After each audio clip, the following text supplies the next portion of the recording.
السلام عليكم ورحمة الله وبركاته. إن الحمد لله نحمده ونستعينه ونستغفره ونعوذ بالله من شرور أنفسنا ومن سيئات أعمالنا. من يهده الله فلا مضل له ومن يضلل فلا هادي له. أشهد أن لا إله إلا الله وحده لا شريك له وأشهد أن محمدا عبده ورسوله.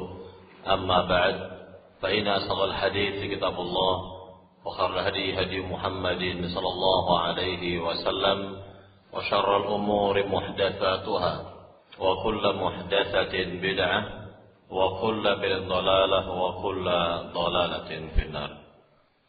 Para jemaah yang dimuliakan Allah Subhanahu wa taala, pada pagi hari ini sebagaimana yang telah diumumkan bahwa tema atau judul pembahasan kita adalah berkenaan dengan ziarah kubur. Namun kita lengkapi atau kita sempurnakan ya tentang takziah dan ziarah kubur. Takziah dan ziarah kubur. Jadi kalau pembahasan berkenaan dengan ziarah kubur saja, tentu kita akan yakni mengetahui tentang adab-adab ziarah kubur dan hal-hal yang berkenaan dengannya. Nah, ini kita lengkapi dengan urusan takziahnya. Kita lengkapi dengan urusan takziahnya. Jadi ada dua pembahasan. Pertama tentang takziah dan yang kedua tentang ziarah kubur. Para jamaah yang dimuliakan Allah Subhanahu wa taala, sifat dari kajian kita ini sebetulnya adalah bedah buku sebetulnya, ya. Jadi saya harapkan atau bagi yang sudah memiliki buku ini, tipis sebetulnya, kecil, ringkas. Ini berkenaan dengan takziah dan ziarah kubur, takziah dan ziarah kubur. Jadi untuk pembahasan kita ke depan, ya ini karena pembahasan ini adalah sebulan sekali dari waktu atau ahad pertama ya. Ahad pertama, jadi sifatnya adalah bedah buku dari buku-buku yang kecil dan tipis, apakah berkenaan dengan masalah akidah ataupun yang lain, insyaallah taala. Para jamaah yang dimuliakan Allah Subhanahu wa taala, pembicaraan kita sekali lagi di pagi hari ini berkenaan dengan takziah dan ziarah kubur.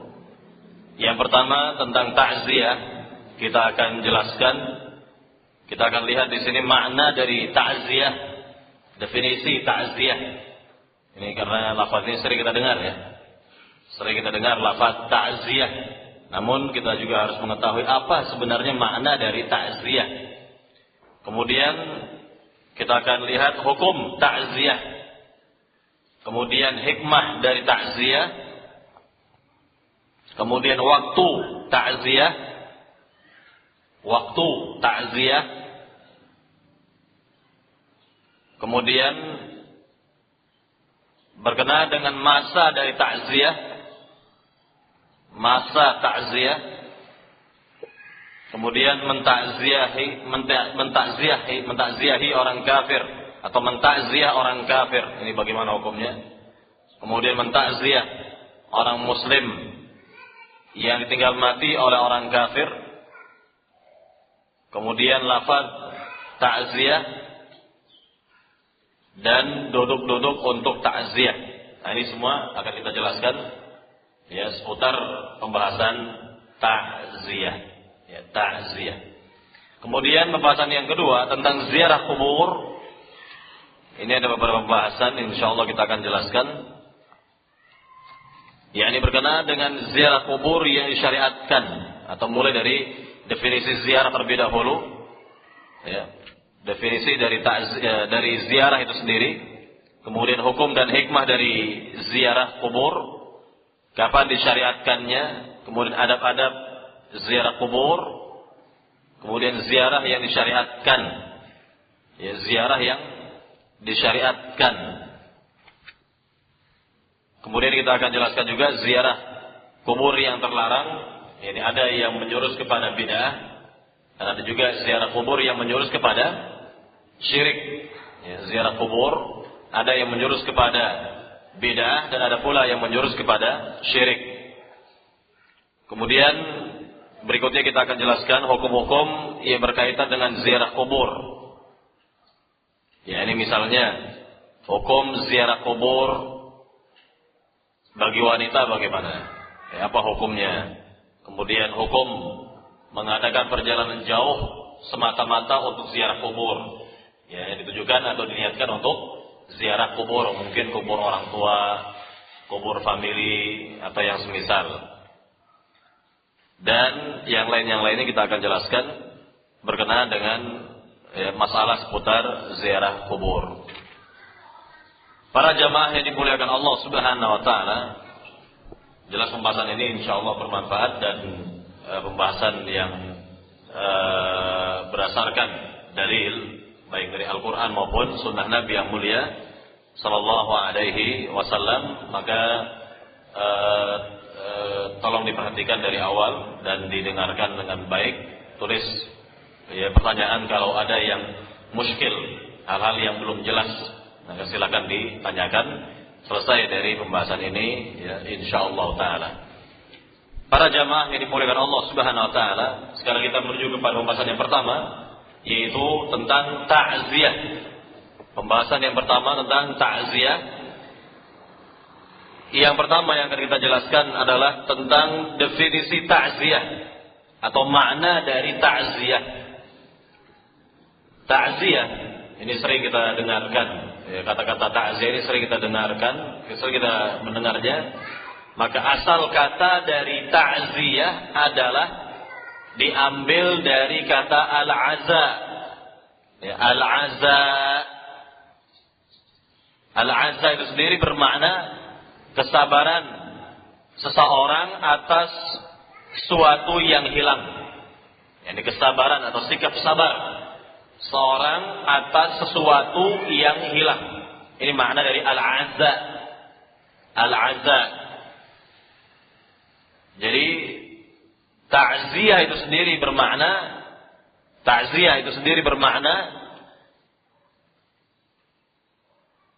yakni datang kepada keluarga mayit untuk memberikan penghiburan kepadanya dan memerintahkan mereka untuk bersabar dan mengharapkan ganjaran dari Allah.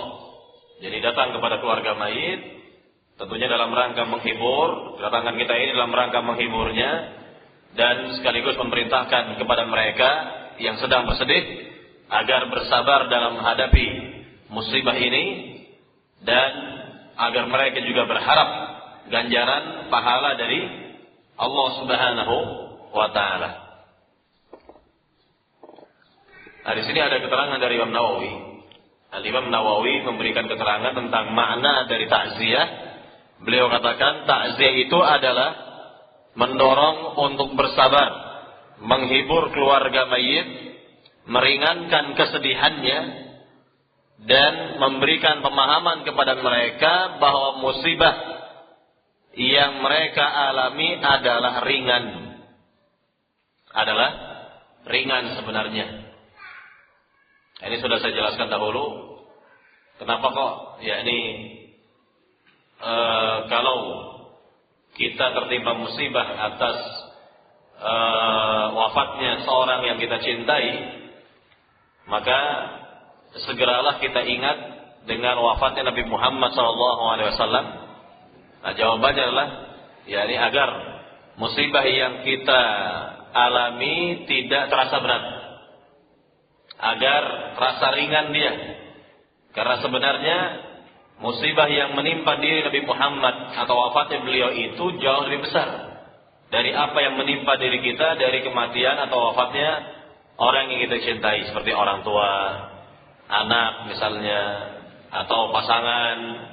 Nah, ini segera resep dari Nabi atau solusi dari Rasul adalah agar kita mengingat kematian beliau sallallahu alaihi wasallam. Bisa. Jadi kita hibur keluarga si mayit dengan kita katakan bersabarlah, ya, ingatlah bahwa sebenarnya musibah yang menimpa Anda ini tidak seberapa dengan musibah yang menimpa diri Nabi Muhammad SAW. Kita ingatkan tentang wafatnya Nabi Muhammad SAW, karena Nabi telah bersabda dalam hadis yang sahih, ya, kata Nabi yang mulia, fi ma'na idza asaba ahadukum musibah falyadhkur bi musibati fa inna a'dham al-masaib. Jika ada di antara kalian tertimpa musibah, yakni kematian, musibah dari orang, kematian dari orang yang dicintai, maka segeralah ia ingat dengan musibah yang menimpa diriku, yakni kematianku. Karena sungguhnya kematianku ini adalah sebesar-besar musibah. Kematianku, kata Nabi, adalah sebesar-besar musibah.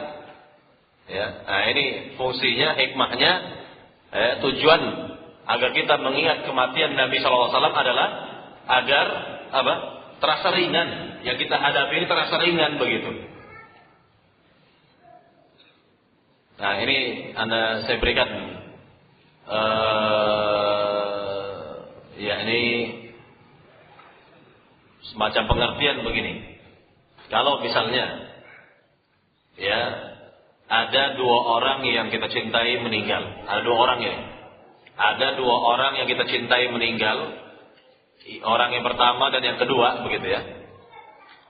Ketika orang yang pertama yang kita cintai meninggal, dengan orang yang kedua yang kita cintai meninggal, kira-kira mana yang lebih berat kita rasakan pada saat itu? Jadi kesedihan, ya, yang lebih besar, kesedihan yang lebih mendalam pada saat orang yang pertama meninggal atau orang yang kedua meninggal? Yang mana? Nah tentu ya, pasti yang pertama, kan begitu? Ya, pasti tentunya yang pertama. Ya, orang yang pertama yang meninggal, nah inilah yang lebih mendalam kesedihannya daripada orang yang kedua. Kenapa? Kalau orang yang kedua, jelas kita sudah pernah mengalami, sudah ada pengalaman lah. Sudah ada pengalaman ditinggal orang yang kita cintai yang pertama ini. Ya, misalnya meninggal pertama adalah bapak misalnya. Nah, ini sangat sedih, sangat mendalam kesedihan. Baru setelah itu yang meninggal orang tua kita yang kedua yaitu ibu misalnya. Jadi yang pertama ini mungkin lebih dalam kesedihannya. Nah, begitulah yang dimaksud dengan sabda Nabi yang mulia SAW. Kalau kita mendapatkan musibah berupa kematian, maka segeralah ingat dengan wafatnya Nabi Muhammad SAW. Maka itu akan meringankan dan wafatnya Nabi adalah sebesar-besar musibah. Jadi boleh yang seperti yang dikatakan oleh Imam Nawawi tadi tentang musibah yang dialami adalah ringan, ya mungkin diantaranya kita ingatkan dengan wafatnya Rasul Shallallahu Alaihi Wasallam. Nah, jadi saya ulangi lagi berkenaan dengan penjelasan Imam Nawawi tentang takziah adalah mendorong, ya, mereka untuk bersabar, menghibur keluarga mayit, meringankan kesedihannya, memberikan pemahaman kepada mereka bahwa musibah yang mereka alami adalah ringan dan mudah. Para jamaah yang dimuliakan Allah Subhanahu wa taala, nah ini yang berkenaan dengan makna dari ta'ziyah. Ya, makna dari ta'ziyah. Jadi di dalamnya terkandung, ya, penghiburan atau menghibur keluarga mayit. Kemudian yang kedua, memerintahkan mereka untuk bersabar dan berharap ganjaran dari Allah Subhanahu wa taala. Baik para jamaah yang dimuliakan Allah Subhanahu wa taala, kita lihat pembahasan yang berikutnya tentang hukum dari ta'ziyah. Hukum ta'ziyah itu bagaimana? Apa hukumnya? Hukum ta'ziyah dikatakan oleh para ahli ilmu adalah mustahab. Ya, mustahab, yakni sangat disukai.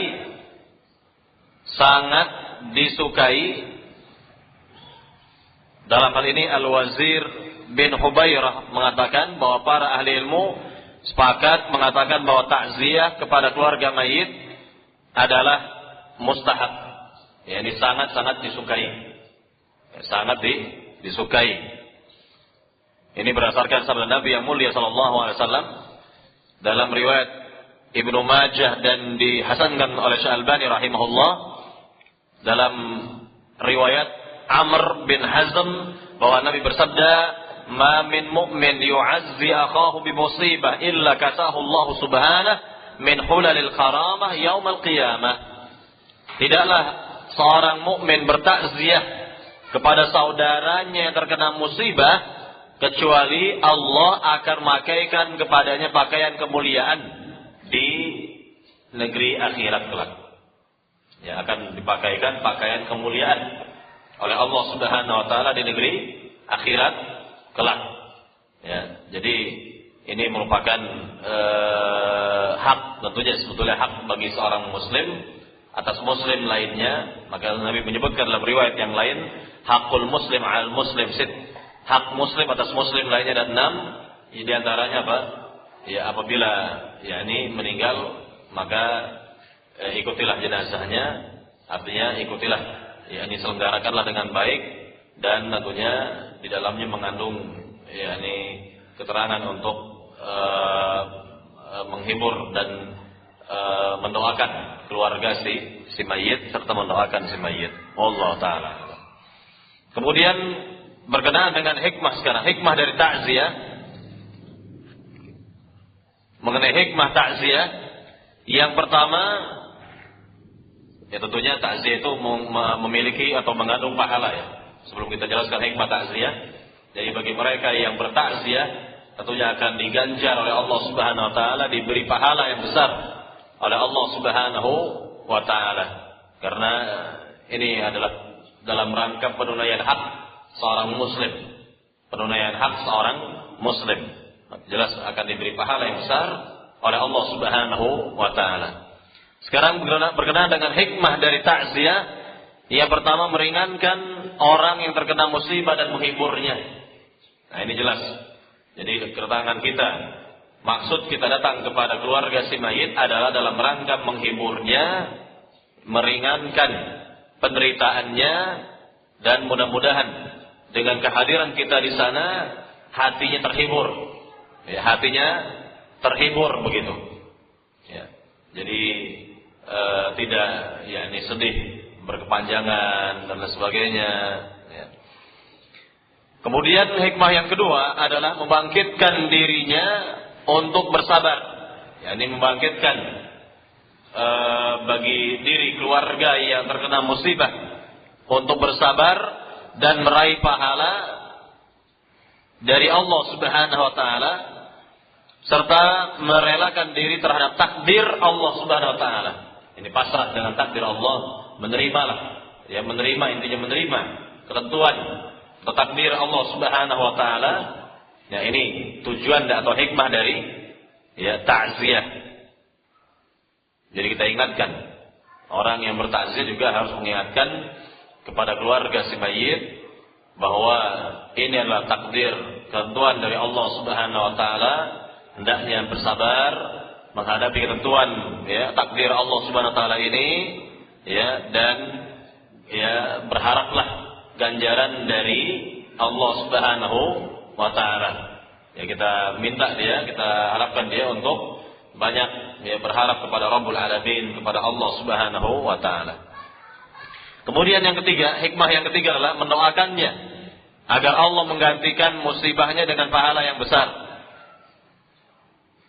Yang keempat, mendoakan si mayit agar mendapatkan rahmat dan ampunan Allah Subhanahu wa taala.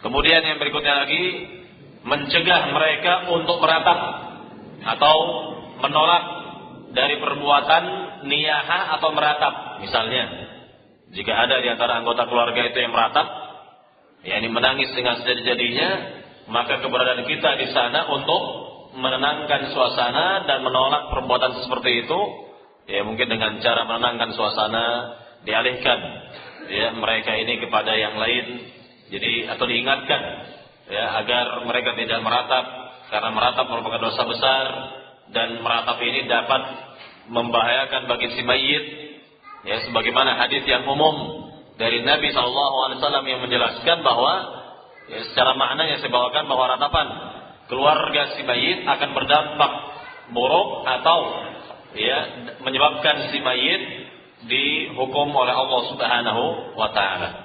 Ini penjelasan dari para ulama bahwa tentunya barangkali kalau si mayit selama hidup di dunia tidak pernah memberikan arahan kepada keluarganya agar tidak meratap, kemudian begitu dia meninggal, keluarganya meratap, maka ratapan keluarganya ini akan menyebabkan dia dihukum, disiksa oleh Allah Subhanahu wa taala di alam kubur.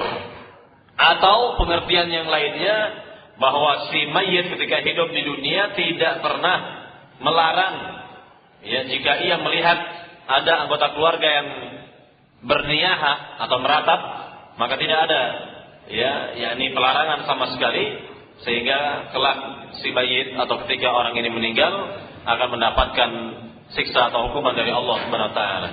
Atau makna yang ketiga, bahwa si mayit ketika selama hidupnya di dunia, dia mewasiatkan kepada keluarganya untuk meratapinya nanti.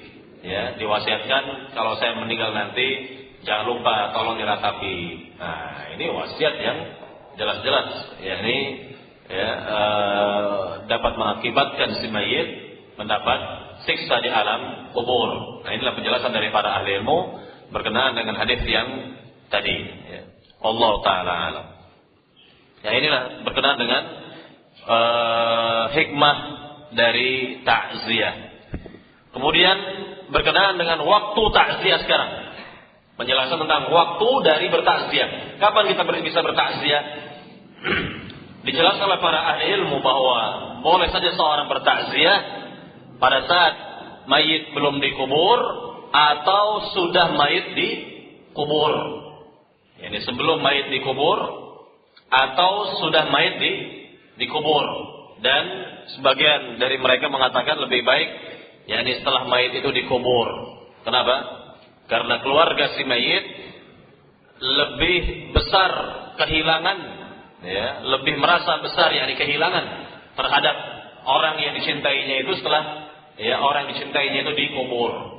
Merasa besar kehilangannya, sehingga dengan kedatangan kita, dengan takziah kita kepada keluarga si mayit diharapkan itu dapat meringankan apa yang dirasa oleh keluarga mayit, dan tentunya sekali lagi pada dasarnya boleh saja ketika seorang bertakziah pada saat mayit belum dikubur atau sudah dikubur. Para jamaah yang dimuliakan Allah Subhanahu wa taala, ini berkenaan dengan waktu takziah.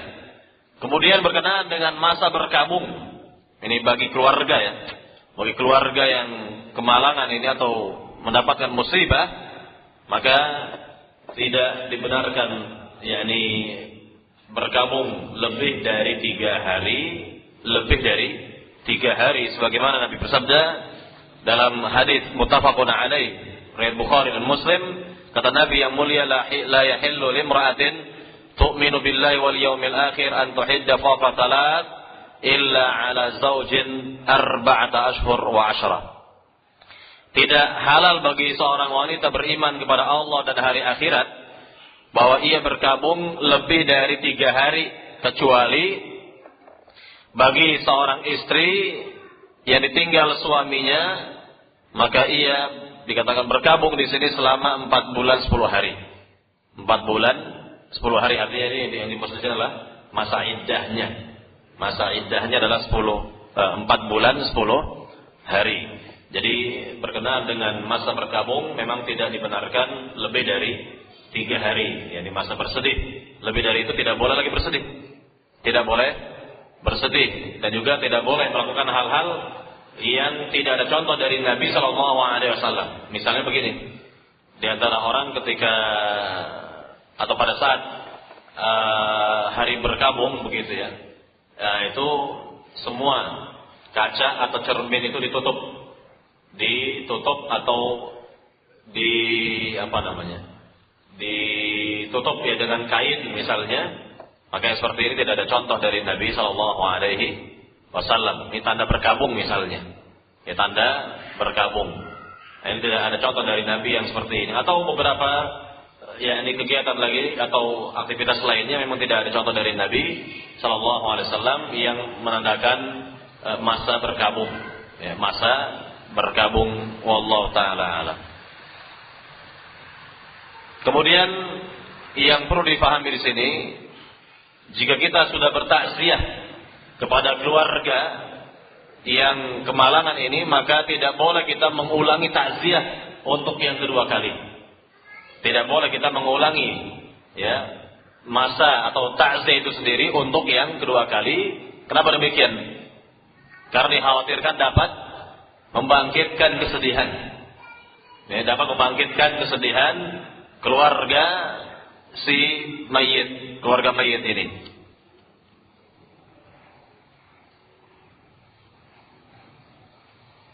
Kalau di sini dikatakan hukumnya makruh mengulangi takziah dan dianjurkan untuk tidak menghuskannya kepada sebagian keluarga mayit. Baik. Kemudian yang berikutnya lagi tentang takziah, mentakziah orang kafir. Mentakziah orang kafir. Misalnya kalau ada, ya ini mungkin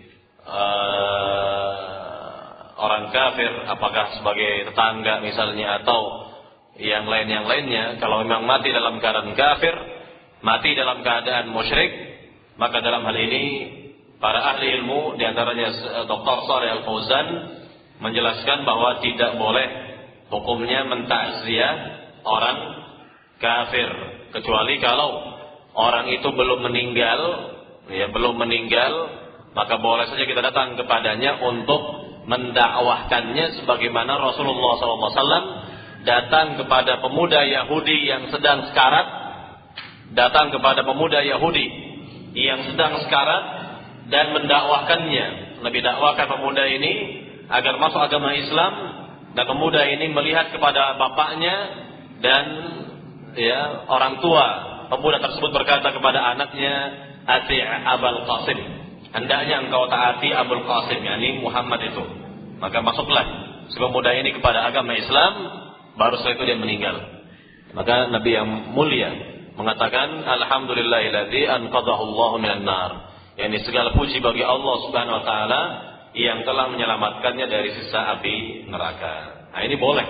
Kalau sekali lagi, ya, kalau yakni kita mengetahui si fulan dalam keadaan sekarat, ya, dan dia memang non muslim, boleh saja datang kepadanya dan mendakwahkannya, ya, mendakwahkannya. Mungkin hal yang seperti ini jarang yang terjadi, ya, justru yang banyak terjadi itu adalah kebalikannya. Misal kalau ada orang Islam sakit dan sakitnya di rumah sakit misalnya, itu dipakai di kesempatan bagi misionaris misalnya untuk mendakwahkan kepada agamanya, ya, mengajak kepada agamanya. Ini sering terjadi yang seperti ini.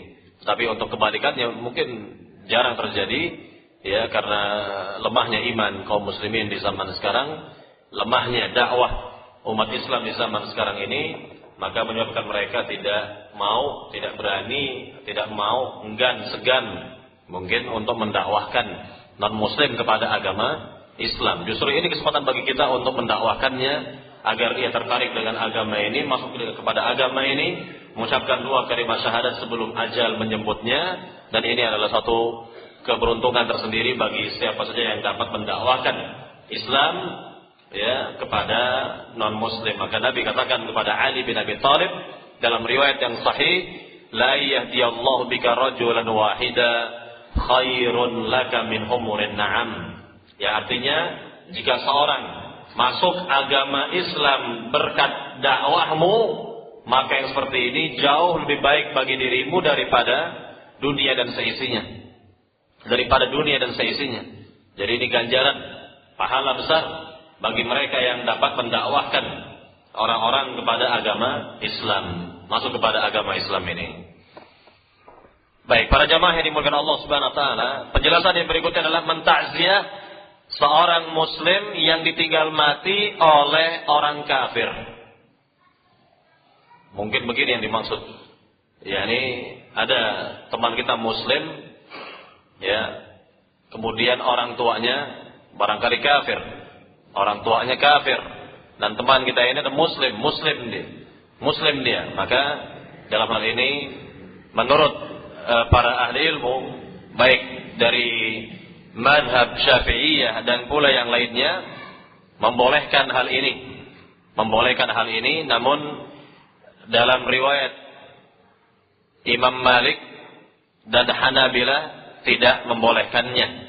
Ya, tidak membolehkannya, namun barangkali insyaallah yang pendapat yang lebih kuat membolehkannya agar kita bisa meringankan ya kesedihannya atau memerintahkan dia untuk bersabar dalam menghadapinya, walaupun yang mati adalah orang tuanya yang kafir, yang non muslim, tetapi kita datang kepada teman yang muslim ini untuk menghibur dirinya. Wallahu taala alam. Berkenaan dengan masalah yang tadi yang saya sebutkan bahwa tidak boleh mentakziah orang kafir, maka kita ambil contoh bahwa Rasulullah SAW pada saat mengetahui pamannya mati dalam keadaan musyrik, pamannya mati dalam keadaan kafir, maka Nabi SAW berlepas diri dari jenazah pamannya, dan Nabi perintahkan kepada Ali untuk mengurus jenazah bapaknya ini, ya, bapaknya Abu Talib, ya, Ali bin Abi Talib. Jadi sekali lagi Nabi sendiri berlepas diri dari yang seperti ini, dan juga tentunya malaikat sudah memperlakukan kasar terhadap orang non muslim yang mau meninggal ini. Dalam keadaan sekarang saja sudah diperlakukan kasar oleh para malaikat, dan tentunya hal-hal yang tidak baik dijumpai oleh si hamba ini ketika mengalami sekaratnya sampai dia mati, sampai di alam kuburnya. Yakni apa yang dilakukan oleh para malaikat kepadanya adalah hal-hal yang tidak baik. Ini dikarenakan karena ia kufur kepada Rabbul Alamin, kufur kepada Allah Subhanahu wa taala. Maka kita sebagai muslim yang masih hidup ini tentu tidak boleh mentakziahi atau bertakziah kepada keluarganya, tentunya dalam hal ini ya karena para malaikat saja sudah tidak atau berlaku tidak baik kepada orang yang meninggal tadi. Maka kita sebagai muslim yang hidup di dunia ini tentu tidak melakukan demikian. Kemudian berkenaan dengan lafaz ta'ziyah sekarang. Lafaz dari ta'ziyah bisa kita dapati dari sabda Nabi yang mulia sallallahu alaihi wasallam, riwayat dari Usamah bin Zaid, bahwa salah seorang putri Nabi mengirim utusan kepada Nabi untuk mengundang dan memberikan kabar kepada Nabi bahwa anaknya yang masih kecil dalam atau sedang menghadapi kematiannya, sedang sekarat. Maka Nabi bersabda kepada utusan tersebut, irji ilaiha fa akhbirha anna lillahi ma akhadha wa lahu ma a'ta wa kullu shay'in 'indahu bi ajalin musamma famurha fal tasbir wal tahtasib. Kembalilah kepadanya, beritakanlah kepadanya bahwa milik Allah lah ya apa yang dia ambil, dan miliknya lah apa yang dia berikan. Segala sesuatu telah ditentukan ajalnya di sisi Allah. Suruhlah ia bersabar dan berharap pahala dari Allah Subhanahu wa taala. Nah, jadi kita katakan lillahi ma a'ta wa lillahi ma akhad wa kullu syai'in 'indahu bi ajalin musamma fal tasbir wal tahtasib. Nah, itu kurang lebih yakni ucapan yang bisa kita ucapkan ya, yakni pada saat bertakziah. Ya, kita katakan kepadanya dengan bahasa kita ya. Mungkin dengan bahasa kita yang yakni tidaklah terlek dengan terjemahan seperti tadi. Kita katakan kepadanya bahwa yang lahir dan yang berpulang semuanya adalah milik Allah. Yang lahir dan yang berpulang semuanya adalah milik Allah. Hendaknya Anda bersabar dan berharaplah ganjaran dari Allah. Nah, ini kata-kata takziah. Ini adalah kata-kata takziah. Kita katakan kepada keluarga si mayit bahwa ya makhluk yang lahir atau siapa saja yang lahir dan yang berpulang adalah milik Allah Subhanahu wa taala. Hendaknya Anda bersabar dan berharap ganjaran ya darinya. Ini inti dari kata-kata takziah. Ya, ucapan-ucapan takziah seperti itu kurang lebih. Ya. Atau di antara ahli ilmu ada yang menambahkan di sini, a'zamallahu ajraka. A'zamallahu ajraka wa ahsana 'azaaka wa ghafara limayyitik. Ya, artinya semoga Allah membesarkan pahalamu, ya, atau semoga Allah memberikan pahala yang besar kepadamu, membaikkan kesabaranmu, ya, dan mengampuni mayitmu, ya, atau orang yang meninggal ini. Nah, jadi ini juga boleh kita sampaikan, dan lebih baik lagi tadi dengan yakni sabda Nabi yang sahih, ya, sabda Nabi yang sahih yang diriwayatkan oleh Imam Muslim. Baik, para jamaah yang dimuliakan Allah Subhanahu wa taala. Kemudian pembahasan yang berikutnya tentang duduk-duduk untuk takziah. Artinya ada di antara orang ketika bertakziah itu berlama-lama. Berlama-lama begitu ya. Duduk sekian lama begitu. Bagaimana hukumnya seperti ini?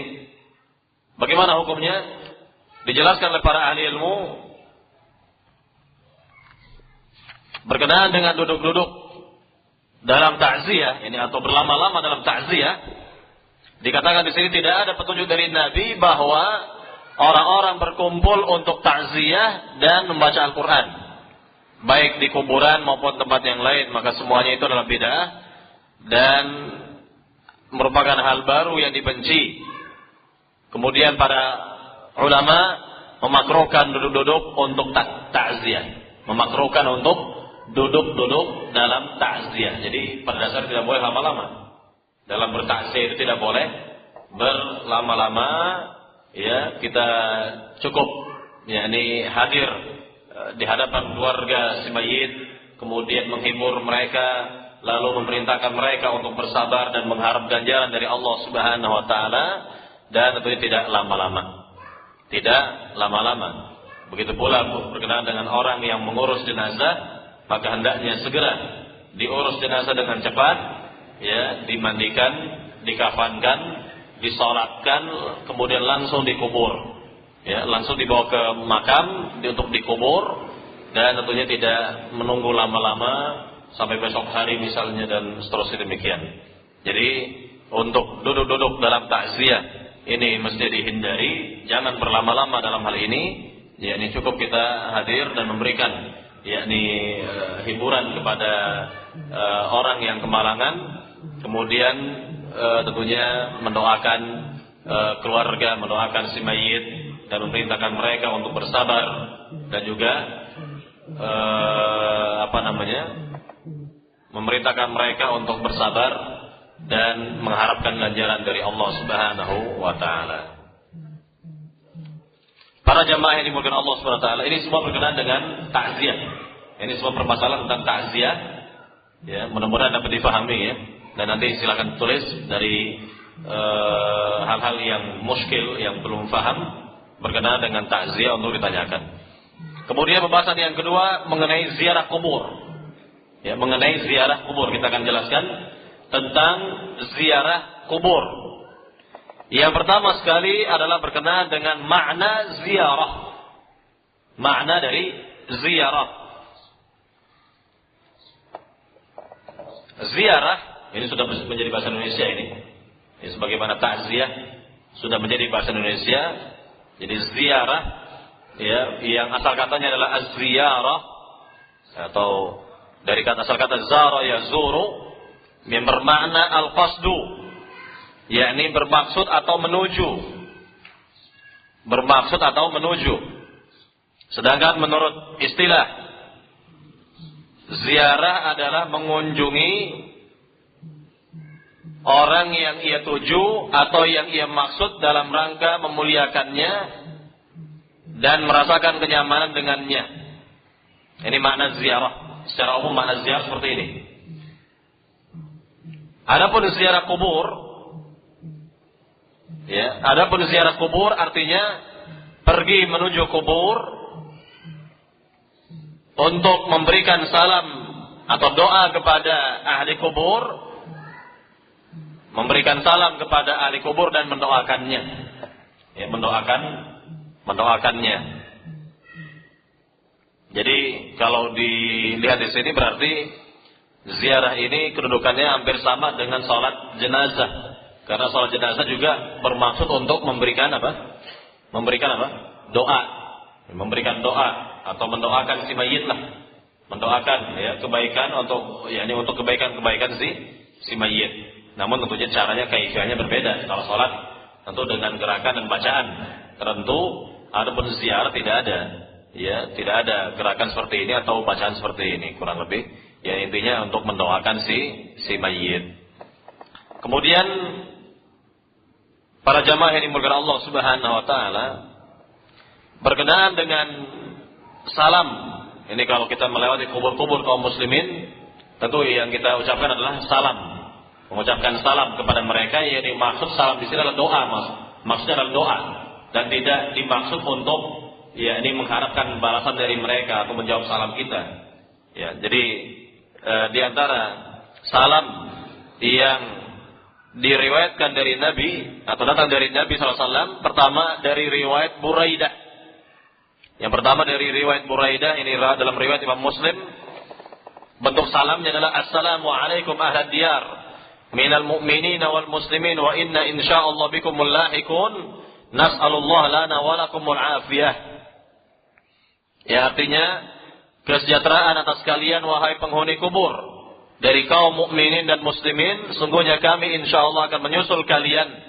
Kami memohon kepada Allah agar menyelamatkan kami dan kalian semua. Ini boleh. Ketika kita melewati kubur-kubur kaum muslimin, kita baca Assalamualaikum ya ahlad diyar minal mu'minina wal muslimin wa inna insyaallah bikumul lahiqun nas'alullah lana wa lakumul afiyah.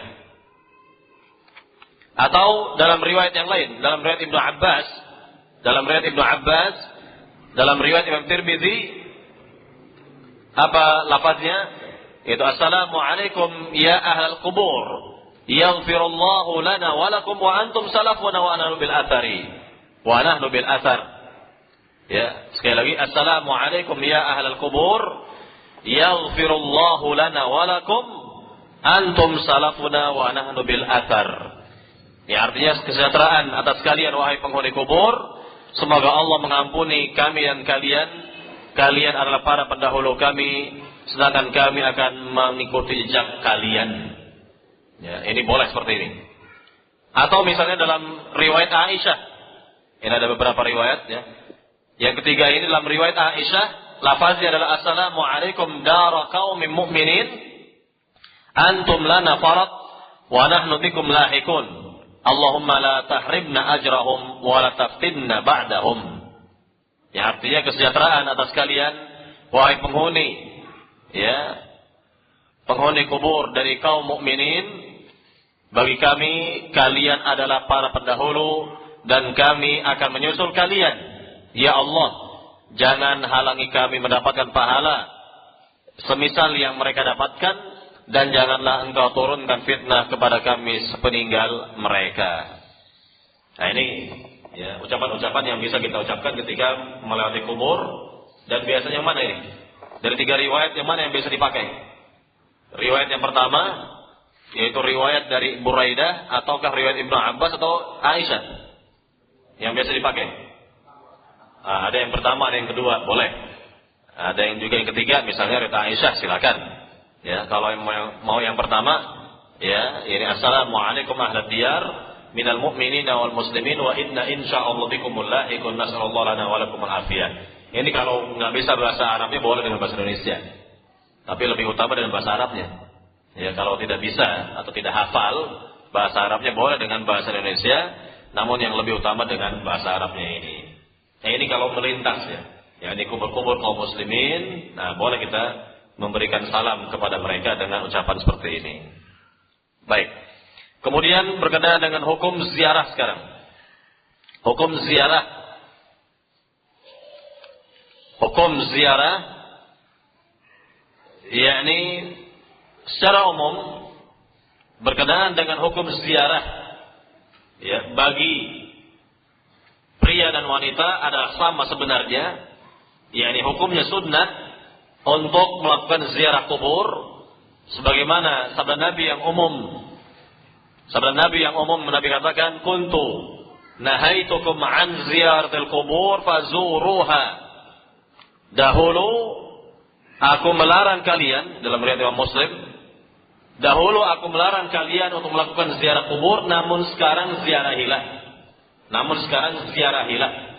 Ini hadisnya umum. Hadisnya umum berlaku bagi pria dan wanita. Maka boleh atau disunatkan hukumnya untuk melakukan ziarah kubur. Ya, jadi secara umum dibenarkan untuk melakukan ziarah kubur.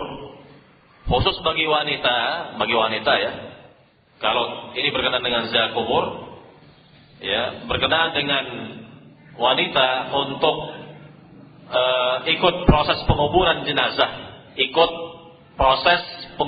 jenazah, maka dalam hal ini telah ada larangan dari Nabi SAW, walaupun larangan tidak mutlak haram, laisa litahrim, bukanlah mutlak keharamannya, namun sebaiknya untuk wanita cukup di rumah saja, yang mengurus jenazah ya untuk dimakamkan cukup kaum pria. Cukup dari kalangan pria. Ya, jadi sudah ada larangan dari Nabi yang mulia dan disebutkan oleh Syekh Al-Albani rahimahullah dalam kitabnya Tahdhirus Sajid min Ittikhadil Qubur Masajid, bahwa larangan Nabi memang tidak mutlak haram, namun sebaiknya bagi wanita di rumah saja dan tidak ikut dalam proses penguburan jenazah, ya. Namun untuk ziarah kubur lain masalah. Jadi kenapa kok dibedakan antara proses penguburan jenazah dengan ziarah kubur? Kenapa dibedakan? Karena untuk proses penguburan jenazah, maka biasanya atau umumnya ya, yakni untuk wanita tidak bisa menahan perasaannya, sehingga banyak pula di antara mereka yang justru meratap di atas makam. Ya, ini jenazah baru diturunkan atau jenazah mau dikubur, si perempuan ini meratap, ya, berniahat, meratap. Nah, ini yang tidak diinginkan, yang tidak kita inginkan, ya, ini terjadi, suara gaduh atau berisik, ya, di sekitar makam, ya. Jadi ini yang dilarang oleh Nabi Sallallahu Alaihi Wasallam. Namun untuk ziarah kubur tentu tidak demikian jauh dari suasana, ya, penguburan mayit. Antara ziarah kubur tentunya jauh suasananya dengan penguburan mayit. Baik, para jamaah yang dimuliakan Allah Subhanahu Wa Taala, kembali kepada hukum ziarah kubur. Maka secara umum bagi pria dan wanita disunatkan untuk melakukan ziarah kubur. Dan tentunya apa hikmah dari ziarah kubur? Apa hikmahnya? Hikmahnya adalah, yakni Nabi menyebutkan dalam hadis yang sahih dalam riwayat Imam Ahmad, kata Nabi yang mulia, inni kuntu nahaitukum an ziyaratil qubur fazuruha fa innaha tudzakirul akhirah. Dahulu aku melarang kalian untuk melakukan ziarah kubur, namun sekarang ziarahilah, karena ziarah kubur itu dapat mengingat negeri akhirat atau kematian. Dapat mengingat kematian atau negeri akhirat. Ini hikmah besar dari ziarah kubur. Dan juga hikmahnya lagi adalah untuk memberikan manfaat kepada siapa? Kepada si mayit. Memberikan manfaat kepada si mayit artinya mendoakan si mayit. Bukan kebalikannya. Nggak boleh kebalikannya. yakni mengambil manfaat dari si mayit. Maksudnya apa? Ini dilakukan oleh sebagian orang, minta-minta kepada si mayit, itu maksudnya. Ini yang tidak boleh. Ini yang dilarang. Ini yang tidak benar. Ya, justru kita ini memberikan manfaat kepada si mayit dengan artian mendoakan si mayit. Ya, bukan kebalikannya. Bukan mengambil manfaat dengan artian minta-minta kepada si mayit, minta rezeki, minta jodoh, minta ini, minta itu kepada orang yang sudah meninggal. Maka ini yang keliru. Ya.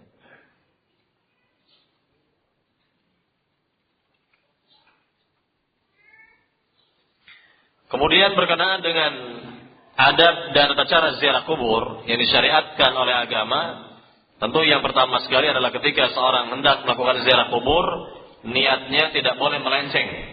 Niatnya adalah apa? Untuk mengingat kematian atau mengingat negeri akhirat.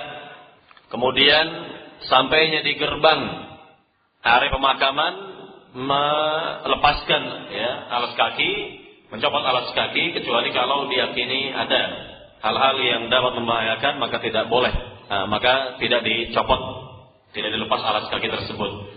Kemudian pada saat melintas makam-makam kaum muslimin, ya tadi, yakni menyebutkan doa, Assalamualaikum ahla diyar minal mu'minina wal muslimin wa inna insyaallah bikumul lahiqun nas'alullah lana wa lakumul afiyah. Kemudian tidak boleh melangkahi atau menginjak-injak kubur. Nah, ini juga diperhatikan ini. Tidak boleh melangkahi atau menginjak-injak kuburan atau duduk di atas kubur, maka ini semua adalah tindakan meremehkan atau menghinakan kubur. Ya, tindakan menghinakan dan meremehkan kubur. Nah, kemudian adab yang berikutnya lagi, kita boleh yakni mendoakan si mayit yang kita tuju dengan menghadap kiblat, dengan menghadap arah kiblat. Ya, sekali lagi dengan mengarah arah kiblat, menghadap arah kiblat. Kemudian tidak boleh membaca Al-Quran padanya atau di atas kubur, atau juga tidak boleh menabur bunga, karena ini bukan dari ajaran Nabi Shallallahu Alaihi Wasallam. Jadi ini berkenaan dengan adab-adab dalam ziarah kubur. Jadi kalau ramai dari ziarah kubur itu, maka tidak boleh yang namanya perempuan bercampur baur dengan laki-laki yang bukan mahram. Ya, bercampur baur dengan laki-laki yang bukan mahram. Baik, para jamaah yang dimuliakan Allah Subhanahu wa taala,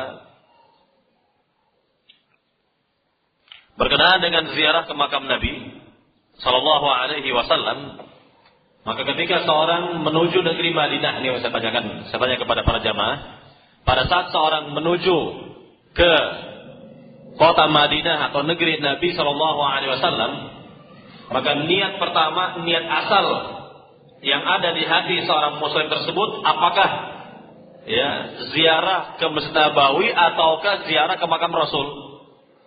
Mana yang benar? Niat awal, niat asalnya.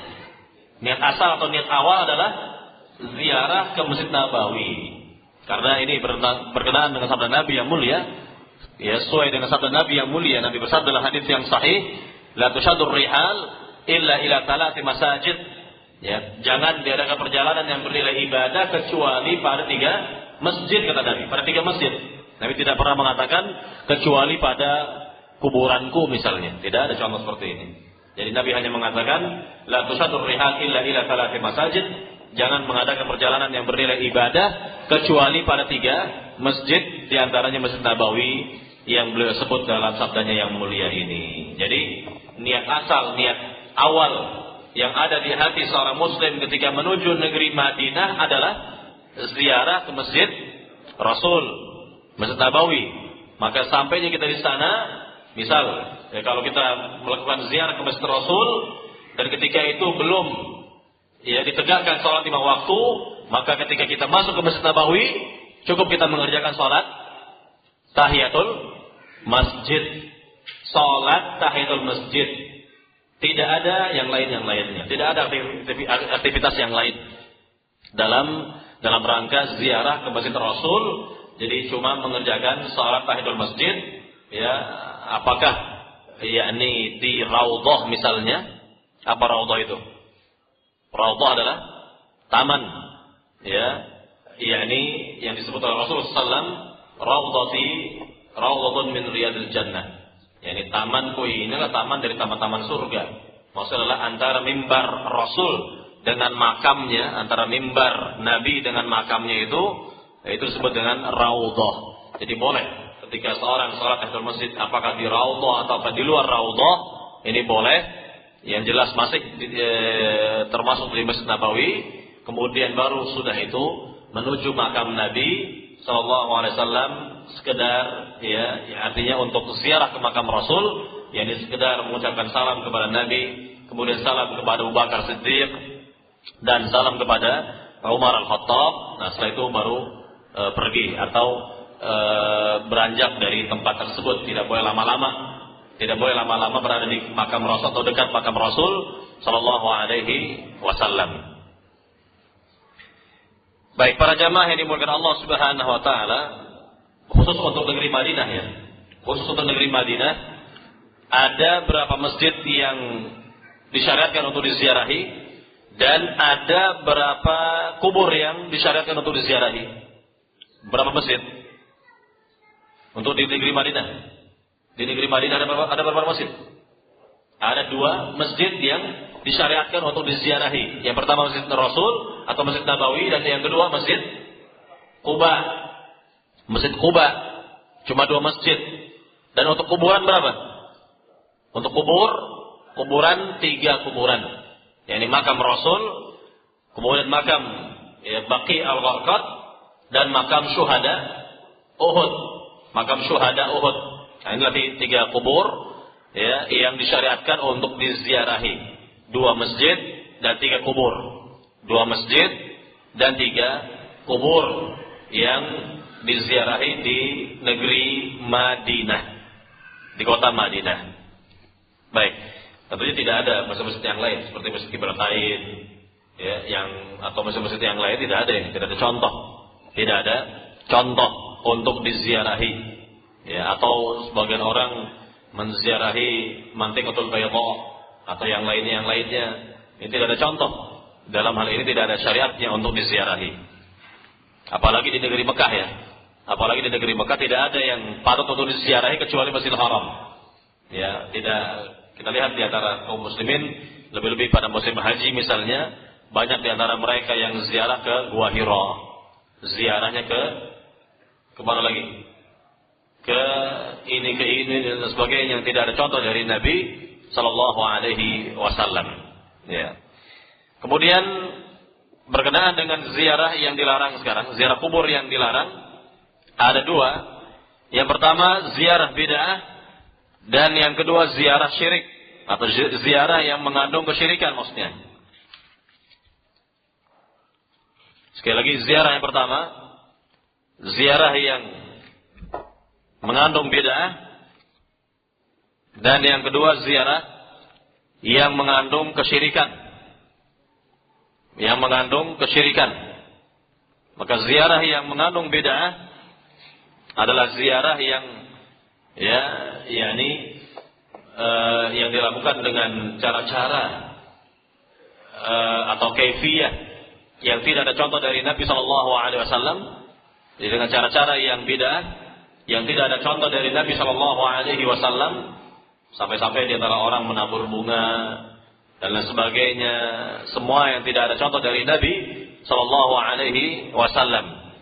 Adapun ziarah yang menjurus kepada syirik, ya tentunya seperti ziarah yang dilakukan oleh sebagian orang ke makam-makam wali, sunan, makam-makam keramat lainnya, ya ini dengan maksud untuk mengambil keberkahan padanya, mencari keberkahan padanya, ya, dan lain sebagainya, meminta-minta kepada penghuni kubur langsung, ya, dan tentunya dengan berbagai macam syubhat yang ada pada diri mereka, lebih-lebih karena di kubur adalah orang saleh, ya, orang yang berkedudukan di sisi Allah Subhanahu wa taala katanya, sehingga ya diyakini ya ini memiliki keutamaan dan justru si mayit itu yang diminta, ya, minta yang peziarah ini minta rezeki, minta jodoh, minta anak, minta pangkat dan lain sebagainya kepada orang yang sudah meninggal. Na'udzubillah. Baik, para jamaah yang dimuliakan Allah Subhanahu wa taala, ini yang berkenaan dengan ziarah-ziarah yang dilarang. Kemudian yang berikutnya lagi, hukum menziarahi kuburan orang-orang non-muslim. Apa hukumnya? Hukum menziarahi kuburan orang non-muslim, orang yang mati dalam keadaan kafir, orang yang mati dalam keadaan musyrik. Bagaimana hukum menziarahinya? Boleh atau tidak boleh? Dalam hal ini kalau ada satu kepentingan ya untuk menziarahinya, maka dibenarkan atau dibolehkan untuk menziarahinya. Sebagaimana Rasulullah SAW ya memiliki kepentingan untuk menziarahi kuburan ibunya di Abwa, di mana ibunda Rasul mati dalam keadaan musyrik. Mati dalam keadaan musyrik. Ya mestinya saya kata mestinya atau seharusnya penduduk negeri Mekah ketika itu berada pada agama Nabi Ismail. Ini mestinya mereka berada pada agama tauhid, agama Nabi Ismail alaihissalam. Ini seharusnya. Namun karena mereka telah merubah ajaran dan dasar agama Nabi Ismail atau merubah tauhid, ya, merubah fondasi dari agama Nabi Ismail, sehingga agama itu berubah dan bukan lagi menjadi agama tauhid, ya, maka berganti menjadi agama kesyirikan, dan tentunya mereka tidak bisa mengklaim sebagai pengikut dari Nabi Ismail alaihissalam misalnya, tidak bisa ya mengklaim seperti itu. Dan pada saat Nabi ditanya oleh salah seorang sahabatnya mengenai di mana keberadaan orang tuanya, maka Nabi katakan bahwa orang tuanya ini berada di neraka untuk selama-lamanya. Jadi bapak ibu Nabi Muhammad berada di dalam neraka untuk selama-lamanya. Dan Nabi minta izin kepada Allah SWT untuk melakukan ziarah ke makam ibunya di Abwa. Dan ini diizinkan oleh Allah SWT. Diizinkan oleh Allah Subhanahu wa ta'ala. Kemudian setelah itu Nabi minta izin untuk yang kedua kali untuk memohonkan ampunan, ya, ampunan bagi ibunda beliau yang mati dalam keadaan musyrik, namun Allah tidak mengizinkan. Allah menolak permintaan Nabi. Allah tidak mengizinkan Nabi untuk yang ini. Untuk ini tidak diizinkan. Maka turun ayat yang mulia, maka lin nabi walladzina amanu ayastaghfiru lil musyrikin walau kanu uli qurba, dan seterusnya. Tidaklah pantas bagi seorang nabi dan orang-orang yang beriman memintakan ampunan bagi karib kerabat mereka yang mati dalam keadaan musyrik. Yang mati dalam keadaan musyrik. Jadi untuk ziarah ke makam non-muslim, karena ada satu kepentingan di sini, seperti Nabi SAW mengunjungi kuburan ibunya yang mati dalam keadaan musyrik, maka diizinkan, diperkenankan oleh Allah Subhanahu wa taala. Nah, di sini ada lafaz dari hadis Abu Hurairah, Nabi bersabda, "Ista'dzantu Rabbi an astaghfira li ummi fa lam ya'dzan li, wa ista'dzantu an azura qabraha fa adzina li." Dalam riwayat Imam Muslim, Nabi bersabda, "Aku mohon izin kepada Allah untuk memintakan ampunan bagi ibuku ini, namun Allah tidak mengizinkan diriku. Dan aku minta izin kepadanya untuk menziarahi kuburan ibuku, maka Allah mengizinkan. Allah mengizinkannya. Allah membolehkannya." Nah, ini berkenaan dengan hukum menziarahi kubur orang non-muslim. Para jamaah yang dimuliakan Allah Subhanahu wa taala, kalau tadi kita bicara tentang hukum ziarah kubur bagi pria dan wanita, maka ada sabda Nabi yang mulia sallallahu alaihi wasallam di mana Nabi melaknat, ya, dengan sabdanya, dengan riwayat, la'ana Rasul sallallahu alaihi wasallam zawaratil kubur. Yani Rasulullah SAW melaknat para wanita yang banyak melakukan ziarah kubur. Yang banyak melakukan ziarah kubur. Jadi pada dasarnya, ya, menurut hadis yang mulia ini, tidak boleh bagi wanita banyak-banyak melakukan ziarah kubur. Nah, sekarang kalau wanita ingin melakukan ziarah kubur, apa perlu izin suaminya? Dalam hal ini bagaimana? Iya, jadi dia harus atau perlu izin dari suaminya agar dia, ya, melakukan ziarah kubur. Ingin melakukan ziarah kubur, mungkin ke kuburan ibunya, kuburan orang tuanya, kuburan familinya, ya, silakan, ya, untuk melakukan ziarah kubur dan izin terlebih dahulu kepada sang suami, karena urusan seperti ini bukan urusan setiap hari. Kalau urusan setiap hari nggak perlu izin lagi. Misalnya setiap hari, ya, ada perempuan setiap hari, misalnya untuk memenuhi keperluan keluarganya dia ke pasar. Pasarnya itu dekat dari rumahnya, atau ke warung lah, ke warung, dan itu dekat dari rumahnya. Apa seperti ini perlu izin? Ya nggak perlu, karena sudah rutin, ya sudah rutin dan sering kali Dia pergi ke warung, ke pasar untuk keperluan keluarganya boleh dan tidak perlu lagi izin, kecuali kalau tadi dikatakan untuk melakukan ziarah kubur. Karena ziarah kubur ini sekali-sekali saja, maka perlu pemberitahuan kepada sang suami atau izin darinya untuk melakukan ziarah kubur. Para jamaah yang dimuliakan Allah Subhanahu wa taala, tentu berkenaan dengan wanita yang melakukan ziarah kubur. Tadi belum dijelaskan mengenai dengan dalil, yakni Aisyah radhiyallahu anha pernah melakukan ziarah ke makam saudaranya yaitu Abdurrahman bin Abu Bakar Siddiq radhiyallahu anhu. Ya, jadi sekali lagi Aisyah pernah melakukan ziarah kubur ke makam saudaranya yaitu Abdurrahman bin Abu Bakar Siddiq radhiyallahu anhu. Atau dalil yang kedua adalah bahwa seorang ibu pernah menangis di atas pusara anaknya. Pernah menangis di atas pusara anaknya dan Rasul melihat, ya, dan Rasul tidak melarangnya. Dan Rasul hanya mengatakan kepada ibu ini, isbiri, wahai ibu bersabarlah. Wahai ibu bersabarlah atas musibah yang menimpamu ini.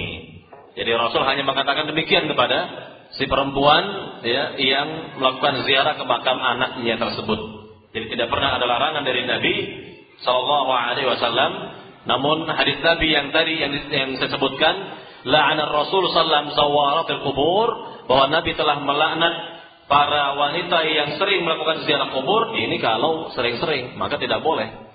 Tidak dibenarkan untuk wanita melakukan sering, yakni ziarah kubur, yakni sering-sering, tiap hari ziarah kubur misalnya. Ya, tidak boleh seperti ini. Tidak dibenarkan yang seperti ini.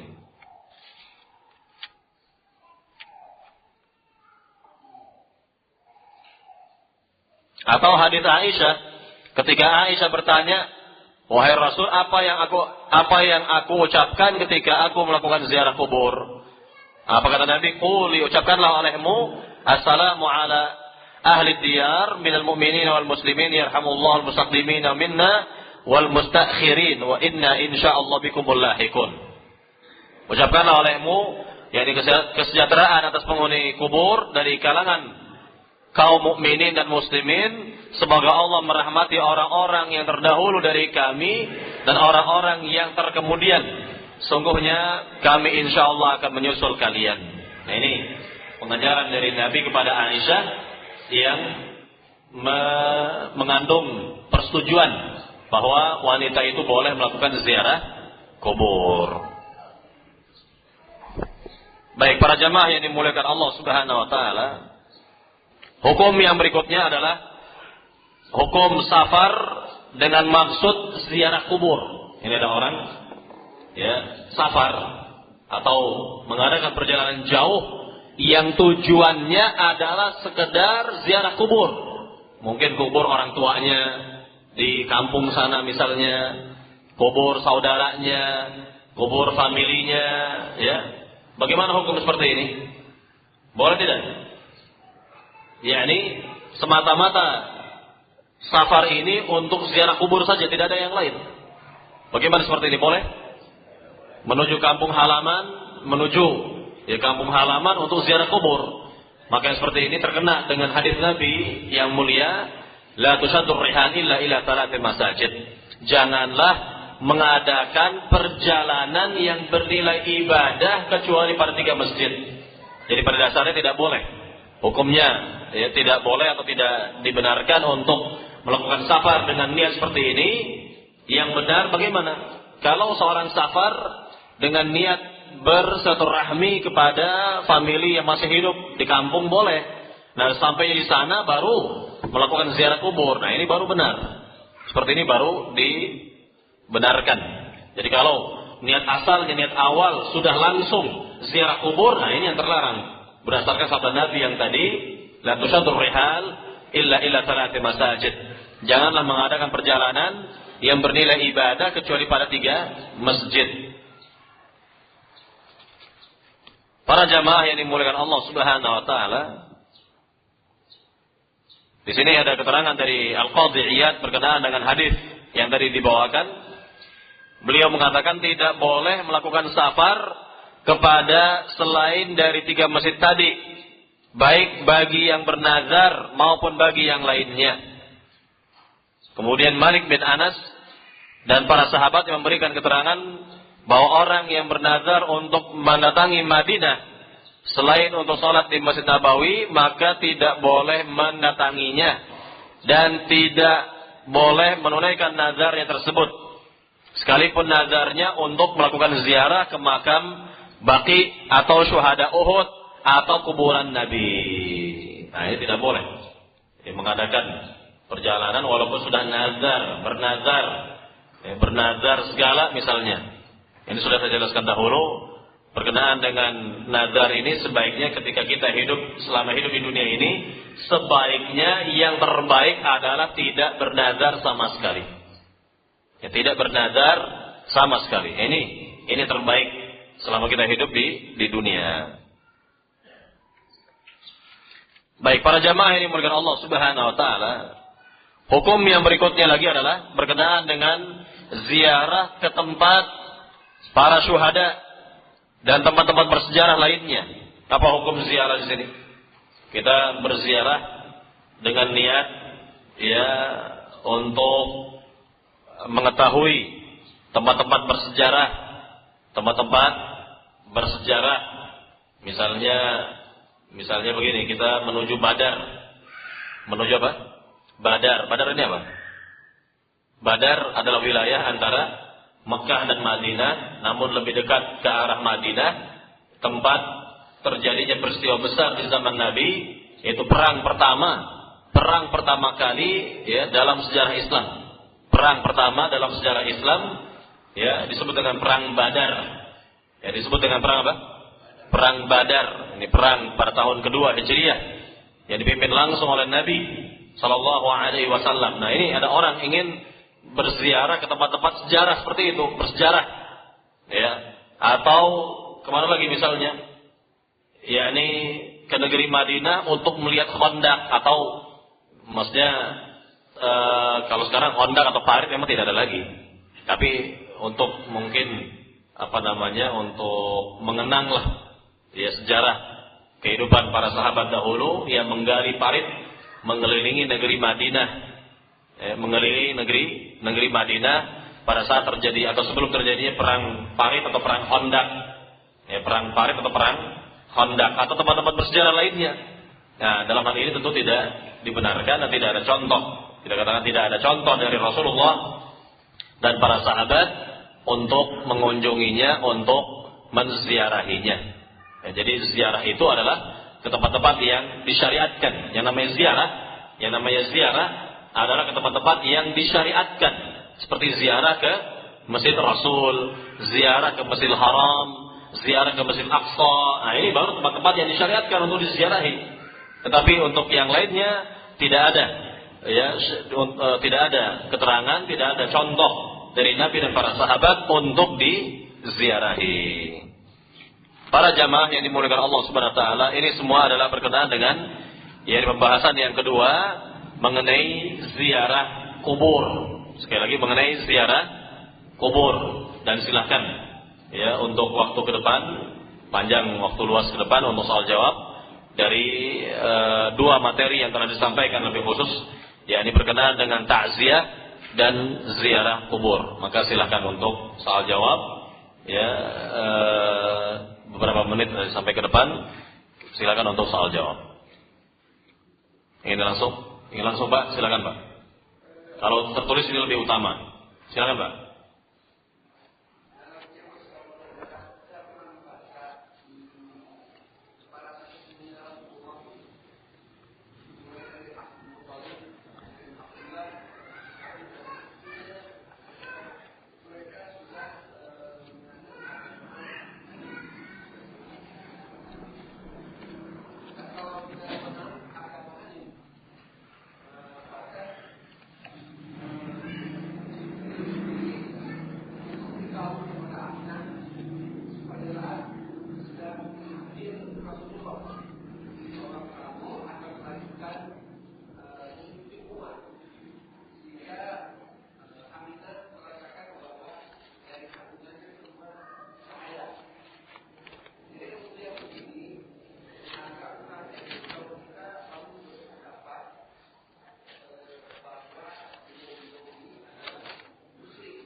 Ya. Baik. Berkenaan dengan orang-orang yang hidup di negeri Mekah sejauh sebelum Rasul lahir, ya, jauh sebelum Rasul lahir, maka sebenarnya mereka itu berada pada agama tauhid. Ya, sebenarnya mereka berada pada agama tauhid. Ya, mulai dari tentunya Nabi Ismail yang bisa kita katakan sebagai penduduk asli negeri Mekah, karena dia berada di Mekah itu sejak masih bayi, ya, dan memimpin negeri Mekah. Nabi Ismail memimpin negeri Mekah, dan tentunya orang-orang yang berada di negeri Mekah ketika itu berada pada agama Islam atau agama tauhid, agama Nabi Ismail alaihissalam. Ya, ini sudah pasti demikian. Kemudian setelah itu, ya, kita tidak mengetahui berapa abad, ya, berapa abad setelah Nabi Ismail wafat. Yang jelas ada seorang tokoh Mekah yang bernama Amr bin Luhai al-Khuzai yang merubah pondasi agama Nabi Ismail. Ya, si Amr bin Luhai al-Khuzai disebutkan dalam kitab sejarah bahwa dia membawa berhala ke negeri Mekah, maka pada saat itu berubahlah pondasi. Ini penting, saya garis bawahi. Berubahlah ketika itu pondasi atau akar atau dasar dari agama Nabi Ismail. Karena pondasi agama Nabi Ismail berubah, maka berubahlah agama penduduk negeri Mekah. Yang ketika itu, ya, mereka berbuat syirik kepada Allah Subhanahu wa taala, maka mereka disebut sebagai kaum musyrikin. Ini sepakat semua ahli sejarah mengatakan mereka itulah kaum musyrikin. Sepakat, tidak ada yang mengatakan mereka beragama tauhid. Tidak ada orang Mekah di zaman itu yang beragama tauhid lagi. Tidak ada yang agamanya murni menyembah Allah saja, tidak ada ketika itu, kecuali seorang, ya, yang bernama Waraqah bin Naufal. Nah, ini orang Arab asli yang tidak suka dengan agama paganisme kaumnya, sehingga dia mencari kebenaran dan ia masuk kepada agama Nasrani yang ketika itu Nasraninya masih lurus. Masih lurus. Maka lihat apa bukti bahwa agama Nasrani Waraqah ini masih lurus. Lihat ketika Rasul Nabi Muhammad mendapatkan wahyu, ya, yang pertama, kemudian Nabi SAW yakni menggigil dan pergi menuju istrinya yaitu Khadijah. Lalu Khadijah membawa Nabi kepada Waraqah bin Naufal. Ini Waraqah ini masih ada hubungan famili dengan Khadijah. Maka apa kata Waraqah? Jika aku diberi umur panjang oleh Allah, maka aku akan ikuti ajaranmu. Dan ternyata umur Waraqah tidak panjang. Ya, dan Nabi katakan Waraqah min ahlil jannah. Waraqah termasuk penghuni surga, kata Nabi sallallahu alaihi wasallam. Ini karena dia masih bertauhid kepada Allah Subhanahu wa taala, namun agamanya agama Nasrani yang masih jelas ketika itu, masih murni lah ketika itu. Ya. Jadi sekali lagi, umumnya penduduk negeri Mekah adalah orang-orang musyrik, dan tidak ada al-sejarah yang mengatakan mereka adalah orang-orang yang bertauhid atau dikatakan orang-orang yang beragama hanif. Ini tidak ada.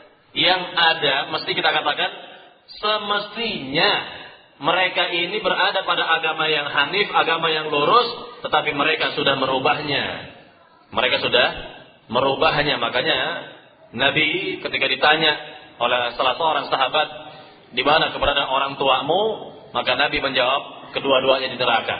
Yani bapak ibu Nabi sama-sama berada di neraka kekal untuk selama-lamanya. Dan Nabi sendiri yang menginformasikan bahwa kedua orang tuanya adalah musyrik, mati dalam keadaan musyrik, kekal di dalam neraka selama-lamanya.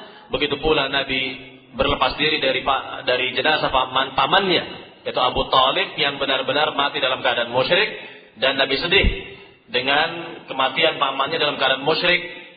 Ya, dan hanya orang-orang Syiah Rafidhah yang mengatakan bahwa Abu Thalib Muslim atau bukan musyrik. Ini orang-orang Syiah yang mengadakan propaganda bahwa Abu Thalib itu tidak musyrik. Ya, tidak musyrik. Jadi seluruh ahli sejarah mengatakan sepakat bahwa Abu Thalib mati dalam keadaan musyrik. Ya, artinya dalam hal ini bagaimana? Yang kita inginkan adalah berkata yang benar. Yang benar itu benar, yang salah itu salah. Nah, kita ingin katakan seperti ini. Tetapi berkenaan dengan syafaat Nabi Muhammad, ini jelas. Syafaat Rasul hanya berlaku bagi pamannya saja. Ini bagi kalangan non-muslim ya. Bagi kalangan non-muslim, bagi kalangan orang-orang musyrik, syafaat Nabi Muhammad itu memang berlaku bagi pamannya, yaitu Abu Thalib yang mati dalam keadaan musyrik, lantaran selama Abu Thalib hidup membela Rasul sebagai keponakan, membela Nabi Muhammad sebagai keponakan, dan ini adalah ya disebut oleh para ulama al-jaza min jinsil amal, ganjaran sesuai dengan amal perbuatan. Jadi Allah Maha Adil. Allah Maha Adil. Ya, walaupun Abu Thalib mati dalam keadaan musyrik, kelak di negeri akhirat ia dapat syafaat Nabi Muhammad, dan khusus hanya bagi Abu Thalib saja dalam rangka meringankan azabnya Abu Thalib, yang mestinya Abu Thalib berada di kerak neraka. Berkat syafaat Nabi Muhammad, azabnya diringankan oleh Allah, yaitu berupa mengenakan alas kaki dari neraka, dan dengan alas kaki tersebut mendidihlah otaknya untuk selama-lamanya. Dan Abu Thalib dalam keadaan seperti ini ya kekal di neraka untuk selama-lamanya.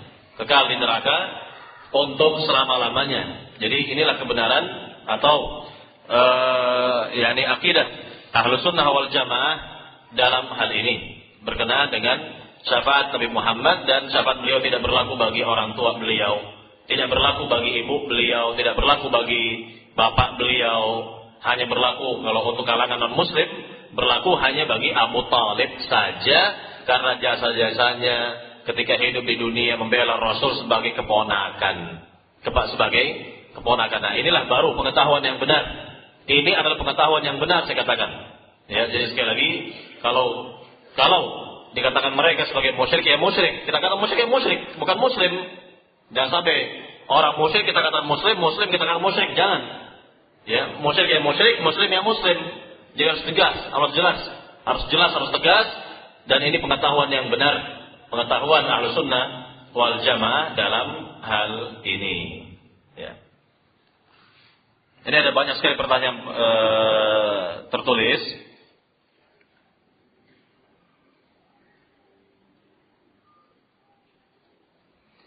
Selain disunahkan memberikan salam kepada penghuni kubur, amalan dan doa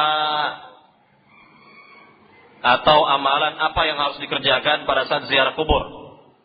Ini sudah saya jelaskan tadi, ya. Yakni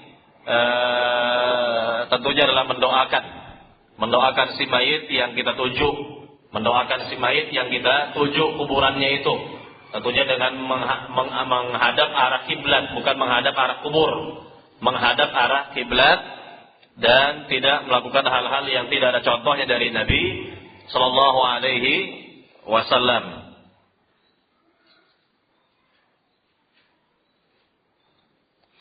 Apakah diperbolehkan memilih masjid untuk sholat, yakni masjid yang lebih jauh dari rumah ataukah yang masih dekat dari rumah? Tentu yang dekat dari rumah. Walaupun dikatakan masjid tersebut yakni penuh dengan bid'ah misalnya, maka boleh kita, artinya masih boleh kita sholat di dalamnya, karena bid'ah yang dilakukan oleh orang-orang di sana itu tidak mengeluarkan mereka dari Islam. Jadi bid'ah ini bertingkat-tingkat.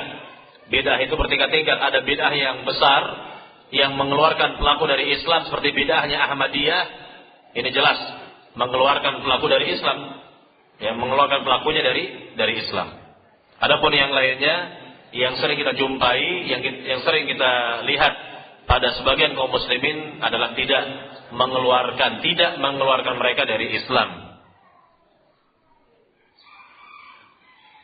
Bagaimana jika kita dapat undangan dari tetangga yang dekat rumahnya untuk acara 7 hari, 40 hari dari si mayit, ya, dari orang yang meninggal atau keluarga, ya, keluarga yang kemalangan tersebut. tentunya kita tolak dengan cara yang halus. Kita tolak dengan cara yang halus, dengan cara yang bijak, ya, dan ucapan-ucapan yang baik kepadanya. Dan kalau bisa kita terangkan apa sebenarnya alasan kita. Ini kalau bisa, kalau tidak ya kita cari alasan yang lain untuk menghindar dengan cara-cara yang baik lah. Intinya demikian.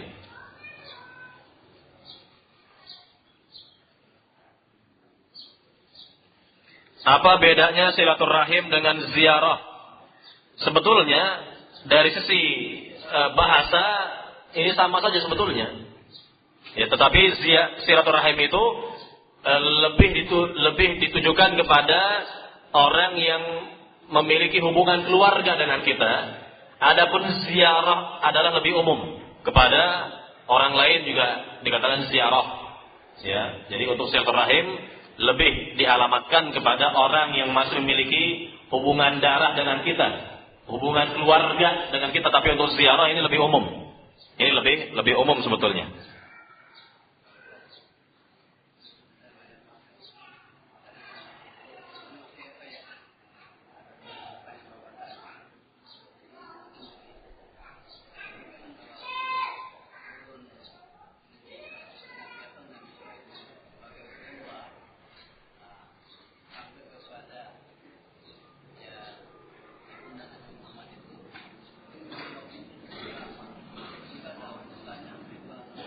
Oh begitu. Begini saya terangkan ya. Saya terangkan. Memang jarak antara Nabi Isa dengan Nabi siapa? Nabi Muhammad jaraknya jauh. Jaraknya sangat jauh. Yang perlu dipahami di sini bahwa agama Nabi Isa tertuju kepada siapa? Hanya tertuju kepada Bani Israel saja. Diperhatikan. Agama Nabi Isa itu hanya tertuju kepada Bani Israel saja, bukan kepada bangsa Arab. Ini diperhatikan. Bani Israel, orang-orang Yahudi. Jadi dakwah Nabi Isa itu, agama Nabi Isa sebetulnya hanya tertuju kepada orang-orang Yahudi atau Bani Israel, bukan orang Arab. Bukan orang Arab. Orang Arab khususnya yang ada di Mekah, mereka mestinya berada pada agama Nabi Ismail. Nabi Ismail. Ya, bukti bahwa agama Nabi Ismail atau ajaran dari agama Nabi Ismail itu ada di negeri Mekah. Buktinya apa? Adanya ibadah haji, ya kan? Lihat orang-orang musyrikin, orang-orang jahiliyah itu masih mengerjakan ibadah haji, masih tawaf. Nah itu yang pertama kali mengerjakan tawaf siapa? Tentu Nabi Ibrahim dan Nabi Ismail. Nabi Ibrahim dan Nabi Ismail. Yang mengerjakan pertama kali haji siapa? Tentunya Nabi Ibrahim dan Nabi Ismail alaihi wassalam. Lihat, ya, sebelum Nabi Muhammad lahir, itu orang Arab musyrik masih tawaf di Ka'bah, masih ibadah haji di Mekah, ya. Dan masih melaksanakan ritual-ritual dari agama Nabi Ibrahim dan Nabi Ismail alaihi wassalam. Namun karena dasarnya, pokoknya, pondasi dari agama Nabi Ibrahim dan Nabi Ismail sudah dirusak, maka kalau mereka mengklaim sebagai pengikut agama Hanif atau agama Nabi Ibrahim atau agama Nabi Ismail, maka tidak sah klaim mereka ini. Tidak dianggap, pengakuan mereka tidak dianggap oleh Allah Subhanahu wa taala, karena mereka sudah merusak pondasi agama Nabi Ismail, pondasi agama Nabi Ibrahim. Ya, ini harus dipahami. Sehingga mereka yang berada di Mekah atau Jazirah Arab secara umum adalah orang musyrik ketika itu dan tidak disebut sebagai ahlul fatrah. Beda dengan kalau ada mungkin di antara kelompok manusia hidupnya terisolir, tidak sampai dakwah seorang nabi. Ini beda seperti ini. Ini beda. Tapi untuk orang Mekah atau Jazirah Arab, sampai kepada mereka dakwah Nabi Ismail alaihissalam, sampai dakwahnya itu kepada mereka. Namun mereka sendiri yang merubahnya. Itu sayangnya. Karena mereka merubahnya. Paham sih Pak ya? Muhammad.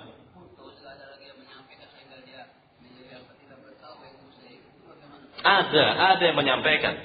Ada yang menyampaikan dari kan agama ini turun temurun, Pak. Agama ini turun temurun dari generasi ke generasi berikutnya. Jadi dari Nabi Ismail sampai ya sekian generasi, makanya saya nggak tahu berapa abad ya antara Nabi Ismail dengan munculnya tokoh Amr bin Luhai al-Khuzai. Ya, ini semua masih bertauhid. Ini semua orang-orangnya masih bertauhid kepada Allah SWT. Semuanya masih berada pada agama Nabi Ismail. Baru muncul tokoh Mekah ketika itu yang bernama Amr bin Luhai al-Khuzai. Dialah yang merubah agama tauhid Nabi Ismail. Ya, meletakkan satu berhala, satu patung di Ka'bah. Baru ketika itu didakwakan orang-orang yang masih beribadah kepada Allah untuk menyembah berhala. Maka rusaklah ketika itu agama Nabi Ismail di negeri Mekah. Ini harus dipahami di sini. Maka baru setelah itu berubah. Ya, datang patung-patung berikutnya, datang berhala-berhala berikutnya, sampai disebutkan dalam sejarah di Ka'bah itu terdapat kurang lebih 360 patung atau berhala. Yang tadi cuma satu yang dibawa oleh Amr bin Luhai al-Khuzai, tokoh Mekah ini. Ini termasuk tokoh Mekah yang merusak agama Nabi Ismail. Makanya Nabi SAW menyebutkan dalam hadis yang sahih bahwa Amr bin Luhai al-Khuzai ya mendapatkan hukuman yang berat atau azab yang berat kelak di neraka, kata Nabi. Mendapatkan ya hukuman yang sangat berat di neraka karena ia yang pertama kali merubah pondasi dari ajaran atau merubah tauhid atau pondasi dari ajaran Nabi Ismail, Nabi Ibrahim alaihi wassalam. Ya, jadi sekali lagi mestinya, makanya saya katakan mestinya mereka itu berada pada agama tauhid, namun karena mereka merubahnya, ya, dan itu buktinya, lihat buktinya, ya ini saudara dari saudaranya Khadijah, siapa tadi? Naufal. Ya, dia beragama Nasrani, memilih agama Nasrani yang masih murni ketika itu, nggak mau dia berada pada agama kaumnya. Padahal dia Quraisy juga, sama-sama orang Quraisynya, sama-sama orang Quraisynya itu. Ya, tapi nggak mau dia berada pada agama kaumnya. Waraqah bin Naufal ini nggak mau berada pada agama kaumnya. Dia tahu agama kaumnya agama yang sudah rusak. Dia memilih agama Nasrani yang masih lurus ketika itu, agama Nasrani yang masih murni ketika itu, walaupun sebagian besar dari orang-orang Nasrani sudah menyimpang agamanya, tapi masih ada. Ya, yakni orang Nasrani yang yakni beragama tauhid, ya, seperti Waraqah bin Naufal. Jadi Waraqah sendiri sebagai saksi sejarah bahwa dia tidak mau berada pada agama kaumnya, tidak mau berada pada agama kaumnya.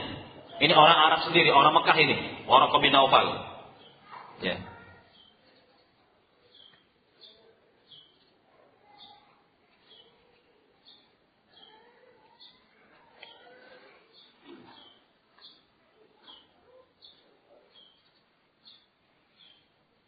Mana yang benar, mensolati dan menguburkan mayit setelah melakukan salat wajib, atau kita menguburkan mayit terlebih dahulu baru salat wajib? Ya, salat wajib dulu, yang jelas. Salat wajib terlebih dahulu. Kalau memang sudah masuk waktu untuk salat wajib, kita salat wajib terlebih dahulu. Misal salat zuhur terlebih dahulu, selesai salat zuhur baru kita menguburkan. Nah, untuk mensolatkannya bebas. Mau sebelum salat, misal kalau ada waktu, masih ada, misal jam 11 ya.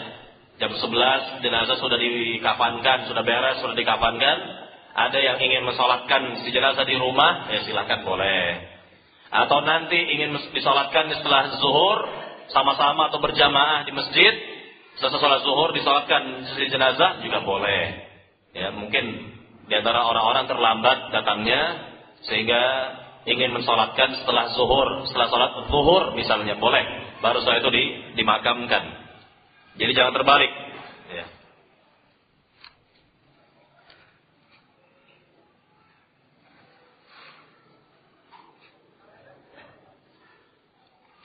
Jika makam keluarga atau makam seorang hilang karena makam yang bertumpuk atau terdesak oleh makam orang lain, bagaimana keluarga yang tidak menemukan makam makam anggota keluarganya tersebut, nggak ada masalah udah.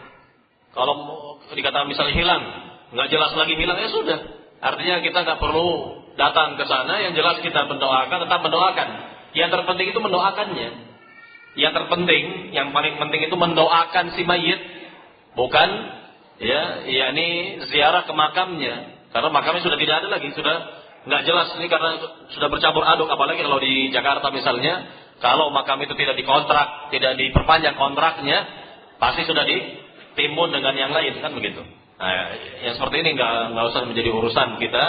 Yang menjadi urusan kita adalah mendoakannya, tetap mendoakannya, tetap mendoakannya. Ini yang terpenting sebetulnya. Yang dibutuhkan oleh si mayit adalah doa dari kita yang masih hidup.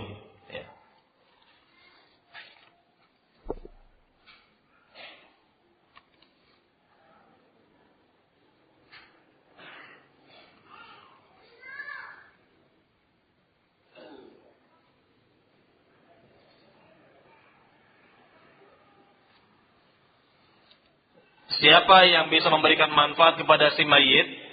Pertama, dari keumuman salam atau doa kaum muslimin yang melakukan ziarah kubur. Jadi siapa saja dari kaum muslimin yang melakukan ziarah kubur dan memberikan salam kepada si mayit, kepada mayit-mayit, kepada para penghuni kubur, nah ini bermanfaat. Dan yang kedua, khusus dari orang-orang yang menziarahinya. Khusus dari orang-orang yang menziarahinya.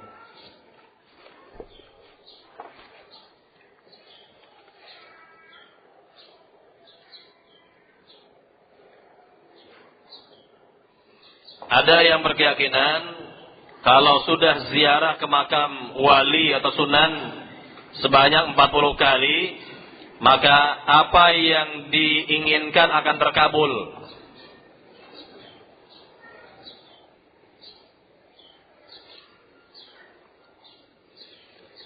Namun dia datang ke sana bukan untuk minta-minta kepada penghuni kubur, tetapi untuk mendoakan si mayit.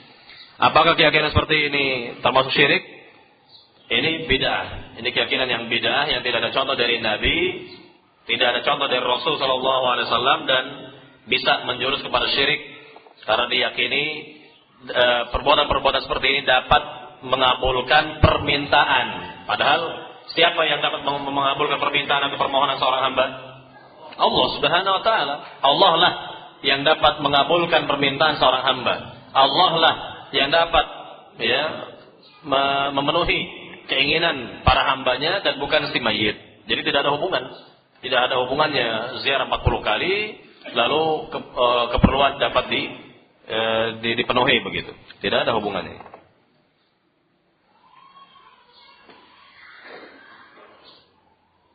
Apa amalan yang pertama kali bagi seorang yang bertakziah datang ke rumah orang yang kematian, yang matinya di malam hari? Ini tidak ada, yakni amalan khusus apakah yakni si mayit meninggal di malam hari, orang itu meninggal di malam hari atau di siang hari atau di pagi hari, tidak ada. Yakni secara umum saja orang yang bertakziah yakni mendoakan, yakni pertama tentunya menghibur keluarga si mayit, mendoakan mereka, kemudian memerintahkan mereka untuk bersabar dan mengharapkan ganjaran atau pahala dari Allah. Lalu mendoakan si mayit. Mendoakan si mayit. Nah ini dia yang dikerjakan oleh si pentakziah ke keluarga yang mendapatkan musibah. Nah.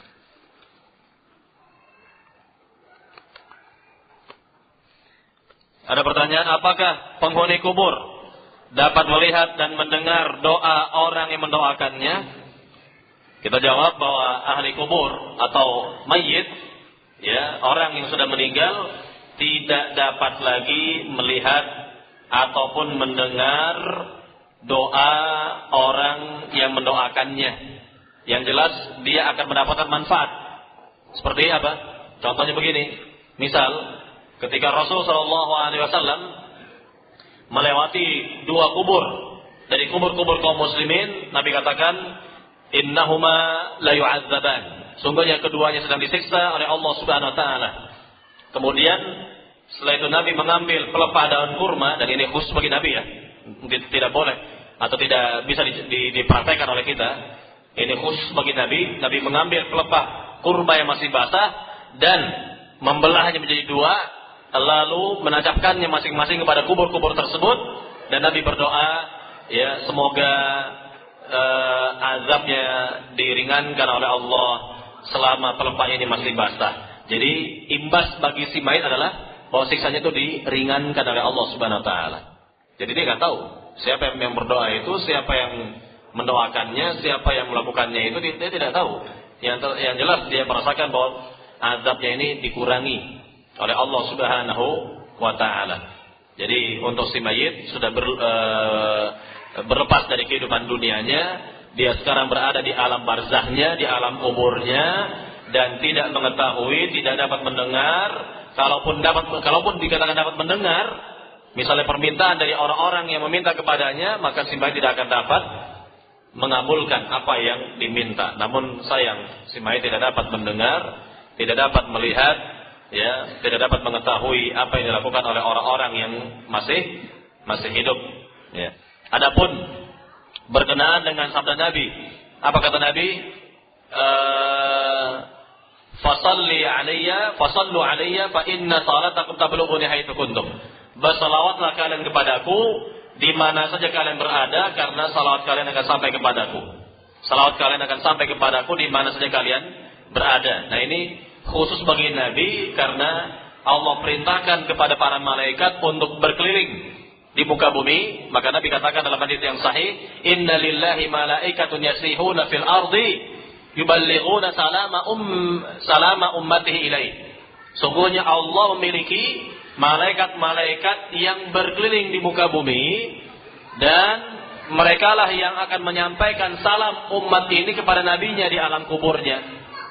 Nah, jadi ini khusus bagi Nabi sallallahu alaihi wasallam, yakni malaikat-malaikat menyampaikan salam umat kepada nabinya, salam umat kepada nabinya, atau salawat umat ini kepada nabinya.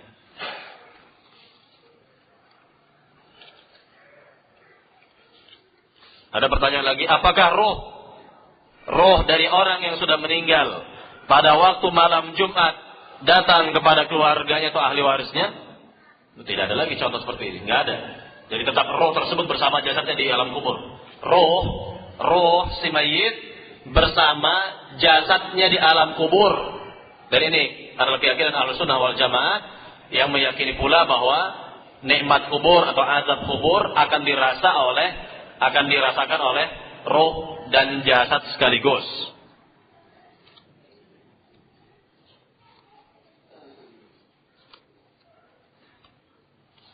Apakah doa anak bermanfaat kepada orang tuanya yang sudah meninggal jika dalam hidupnya ia tidak pernah sholat dan kadang sholatnya tidak jelas? Ini kalau ada anak seperti ini, ya, tidak pernah sholat misalnya, atau sholatnya kadang-kadang saja, kemudian dia berdoa kepada orang tuanya, apakah bermanfaat, apakah sampai kepada orang tuanya? Ya, kita katakan mudah-mudahan doanya sampai dan dia harus sholat. Ya, jadi mudah-mudahan doanya sampai kepada orang tuanya yang sudah meninggal dan anak ini harus sholat, harus mengerjakan ibadah sholat. Atau kalau dibalik misalnya, si anak adalah anak yang saleh, orang tuanya yang meninggal tidak pernah sholat. Apakah ketika si anak berdoa, doanya bermanfaat? Ya, kita katakan mudah-mudahan doanya bermanfaat, dikabul oleh Allah Subhanahu wa taala. Adapun ya orang tua yang meninggal yang tidak pernah sholat selama hidupnya, ini kita serahkan kepada Allah Subhanahu wa taala. Allah Maha Adil untuk mengadili si hambanya ini.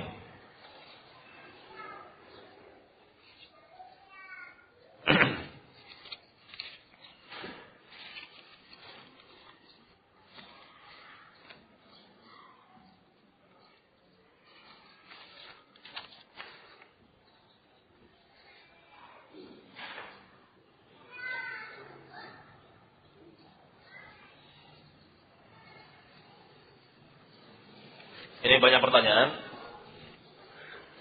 Mungkin tidak semua saya jawab ini.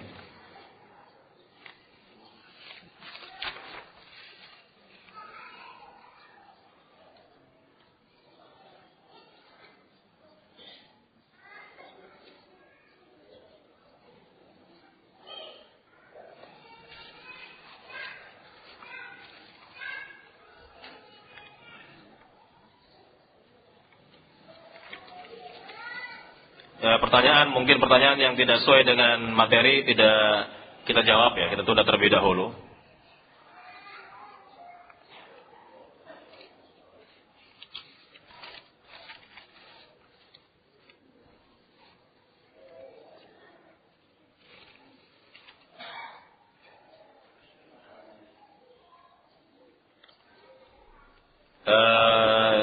Saya mencoba untuk merangkum beberapa pertanyaan yang ada di sini, untuk tidak semuanya ya.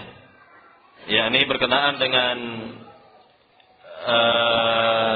ziarah kubur ya.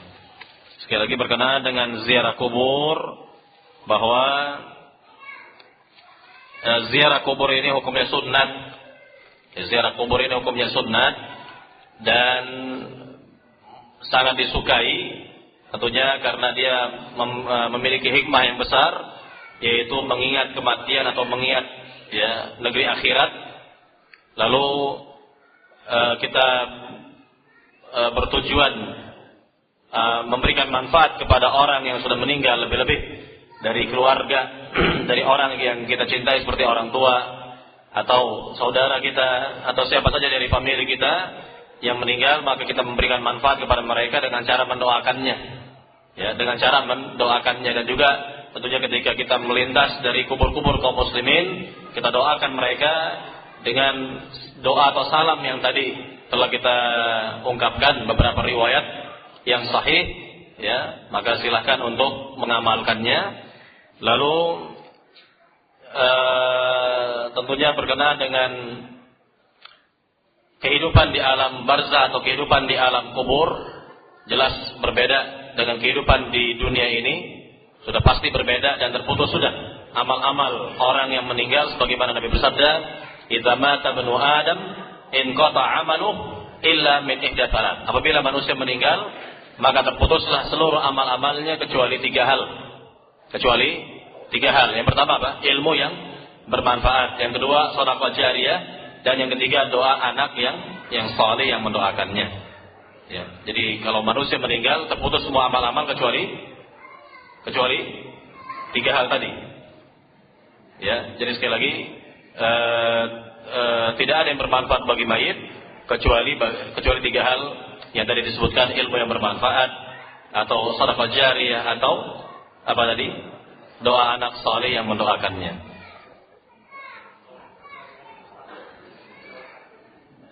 Iya, jadi begini. Dikatakan seorang anak itu saleh kalau dia mendoakan orang tua. Itu sudah pertanda dia sebagai anak yang saleh. Nggak mungkin anak dikatakan saleh kalau dia tidak pernah mendoakan orang tua, nggak mungkin. Jadi dikatakan orang itu saleh, atau definisi orang saleh adalah alladzi yaqumu bihaqqillahi wa haqqil ibad. Yaitu orang yang memenuhi haknya Allah dan hak sama dengan baik. Memenuhi hak Allah dengan baik, itu mentauhidkannya, mengikhlaskan seluruh amal-amal karenanya, dan memenuhi hak sama dengan baik. Di antaranya adalah sebagai anak mendoakan orang tuanya yang sudah meninggal, maka anak tersebut dikatakan anak yang saleh kalau dia mendoakan orang tuanya, karena ia telah memberikan hak kepada orang tua, yaitu mendoakannya dengan baik. Maka ini sebagai tanda bahwa anak tersebut sebagai anak yang saleh. Wallahu ta'ala. Sudah jelas semua ya?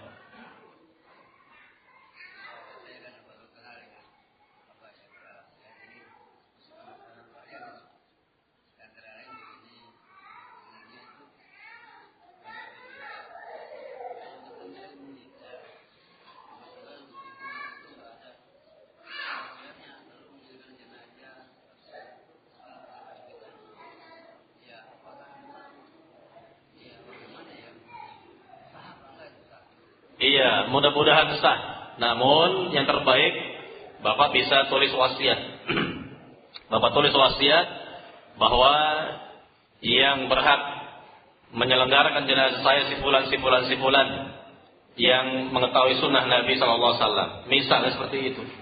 Sebagaimana yang dilakukan oleh Aisyah radhiyallahu anha, bahwa beliau mewasiatkan kalau saya meninggal nanti, yang menjadi imam salat jenazahnya adalah Abu Hurairah.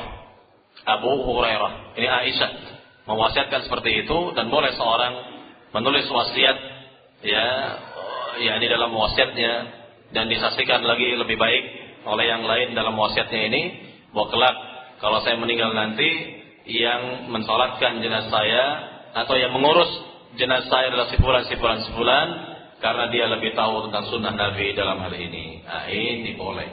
Maka ini sangat kuat sekali.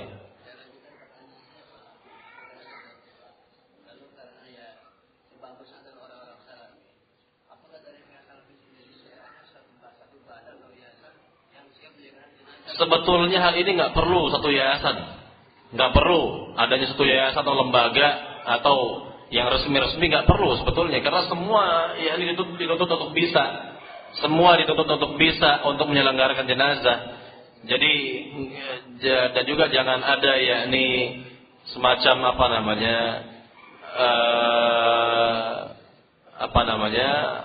orang-orang yang diamanahkan atau suatu lembaga ini diamanahkan, tidak ada seperti ini contohnya. Artinya mestinya semuanya bisa, makanya semua harus belajar. Semuanya harus belajar bagaimana cara menyelenggarakan jenazah dengan baik. Ya, kalau ada di antara saudara-saudara kita yang meninggal, dan ya tentunya lebih baik lagi ada permohonan atau diminta dari wasiat tersebut untuk menyelenggarakan jenazah, ya tentunya dibantu untuk menyelenggarakan jenazah. Jadi saya harapkan semuanya belajar, semuanya bisa, dan tidak ada sulitnya dalam hal ini kalau sesuai dengan contoh Rasul Sallallahu Alaihi Wasallam. Dan silakan, sudah ada di VCD yang menjelaskan tata cara penyelenggaraan jenazah sesuai dengan sunnah Nabi, dan buku-buku yang menjelaskannya itu dilihat, bisa dipelajari, dilihat, dan mudah sekali, mudah sekali untuk dipelajari. Contoh, memandikan jenazah. Sebetulnya mandikan jenazah, mana yang lebih sulit? Mandi kita sendiri, kita mandi untuk diri kita dengan mandikan jenazah, mana yang lebih sulit? Mana yang lebih sulit? Kita mandi untuk diri kita sendiri dengan mandikan orang yang sudah mati, mana yang lebih sulit? Tentunya mungkin lebih sulit kita sendiri barangkali daripada memandikan orang yang sudah meninggal. Nggak ada sulitnya memandikan orang yang meninggal. Kemudian membungkus, apa sulit membungkus orang yang sudah meninggal? Antum bungkus permen saja bisa kok. Bungkus permen saja bisa, apalagi bungkus jenazah. Masa nggak bisa bungkus jenazah? Bungkus kado apa nggak bisa bungkus kado? Apa nggak bisa? Gampang. Bungkus jenazah lebih gampang lagi. Mudah, semuanya itu mudah. Atau menguburkan jenazah, mudah menguburkan jenazah, apa sulitnya? Tidak ada sulitnya. Semuanya itu kalau kita tahu sunnah Nabi yang mulia Sallallahu Alaihi Wasallam. Baik para jamaah yang dimuliakan Allah SWT, mudah-mudahan inilah pembahasan kita di pagi hari ini bermanfaat, dan lebih kurangnya saya mohon maaf. Wallahu taala a'lam. Nabiyana Muhammad walhamdulillahirabbil alamin. Subhanakallahumma wa bihamdika asyhadu an la ilaha illa anta astaghfiruka wa atubu ilaik. Assalamualaikum warahmatullahi wabarakatuh.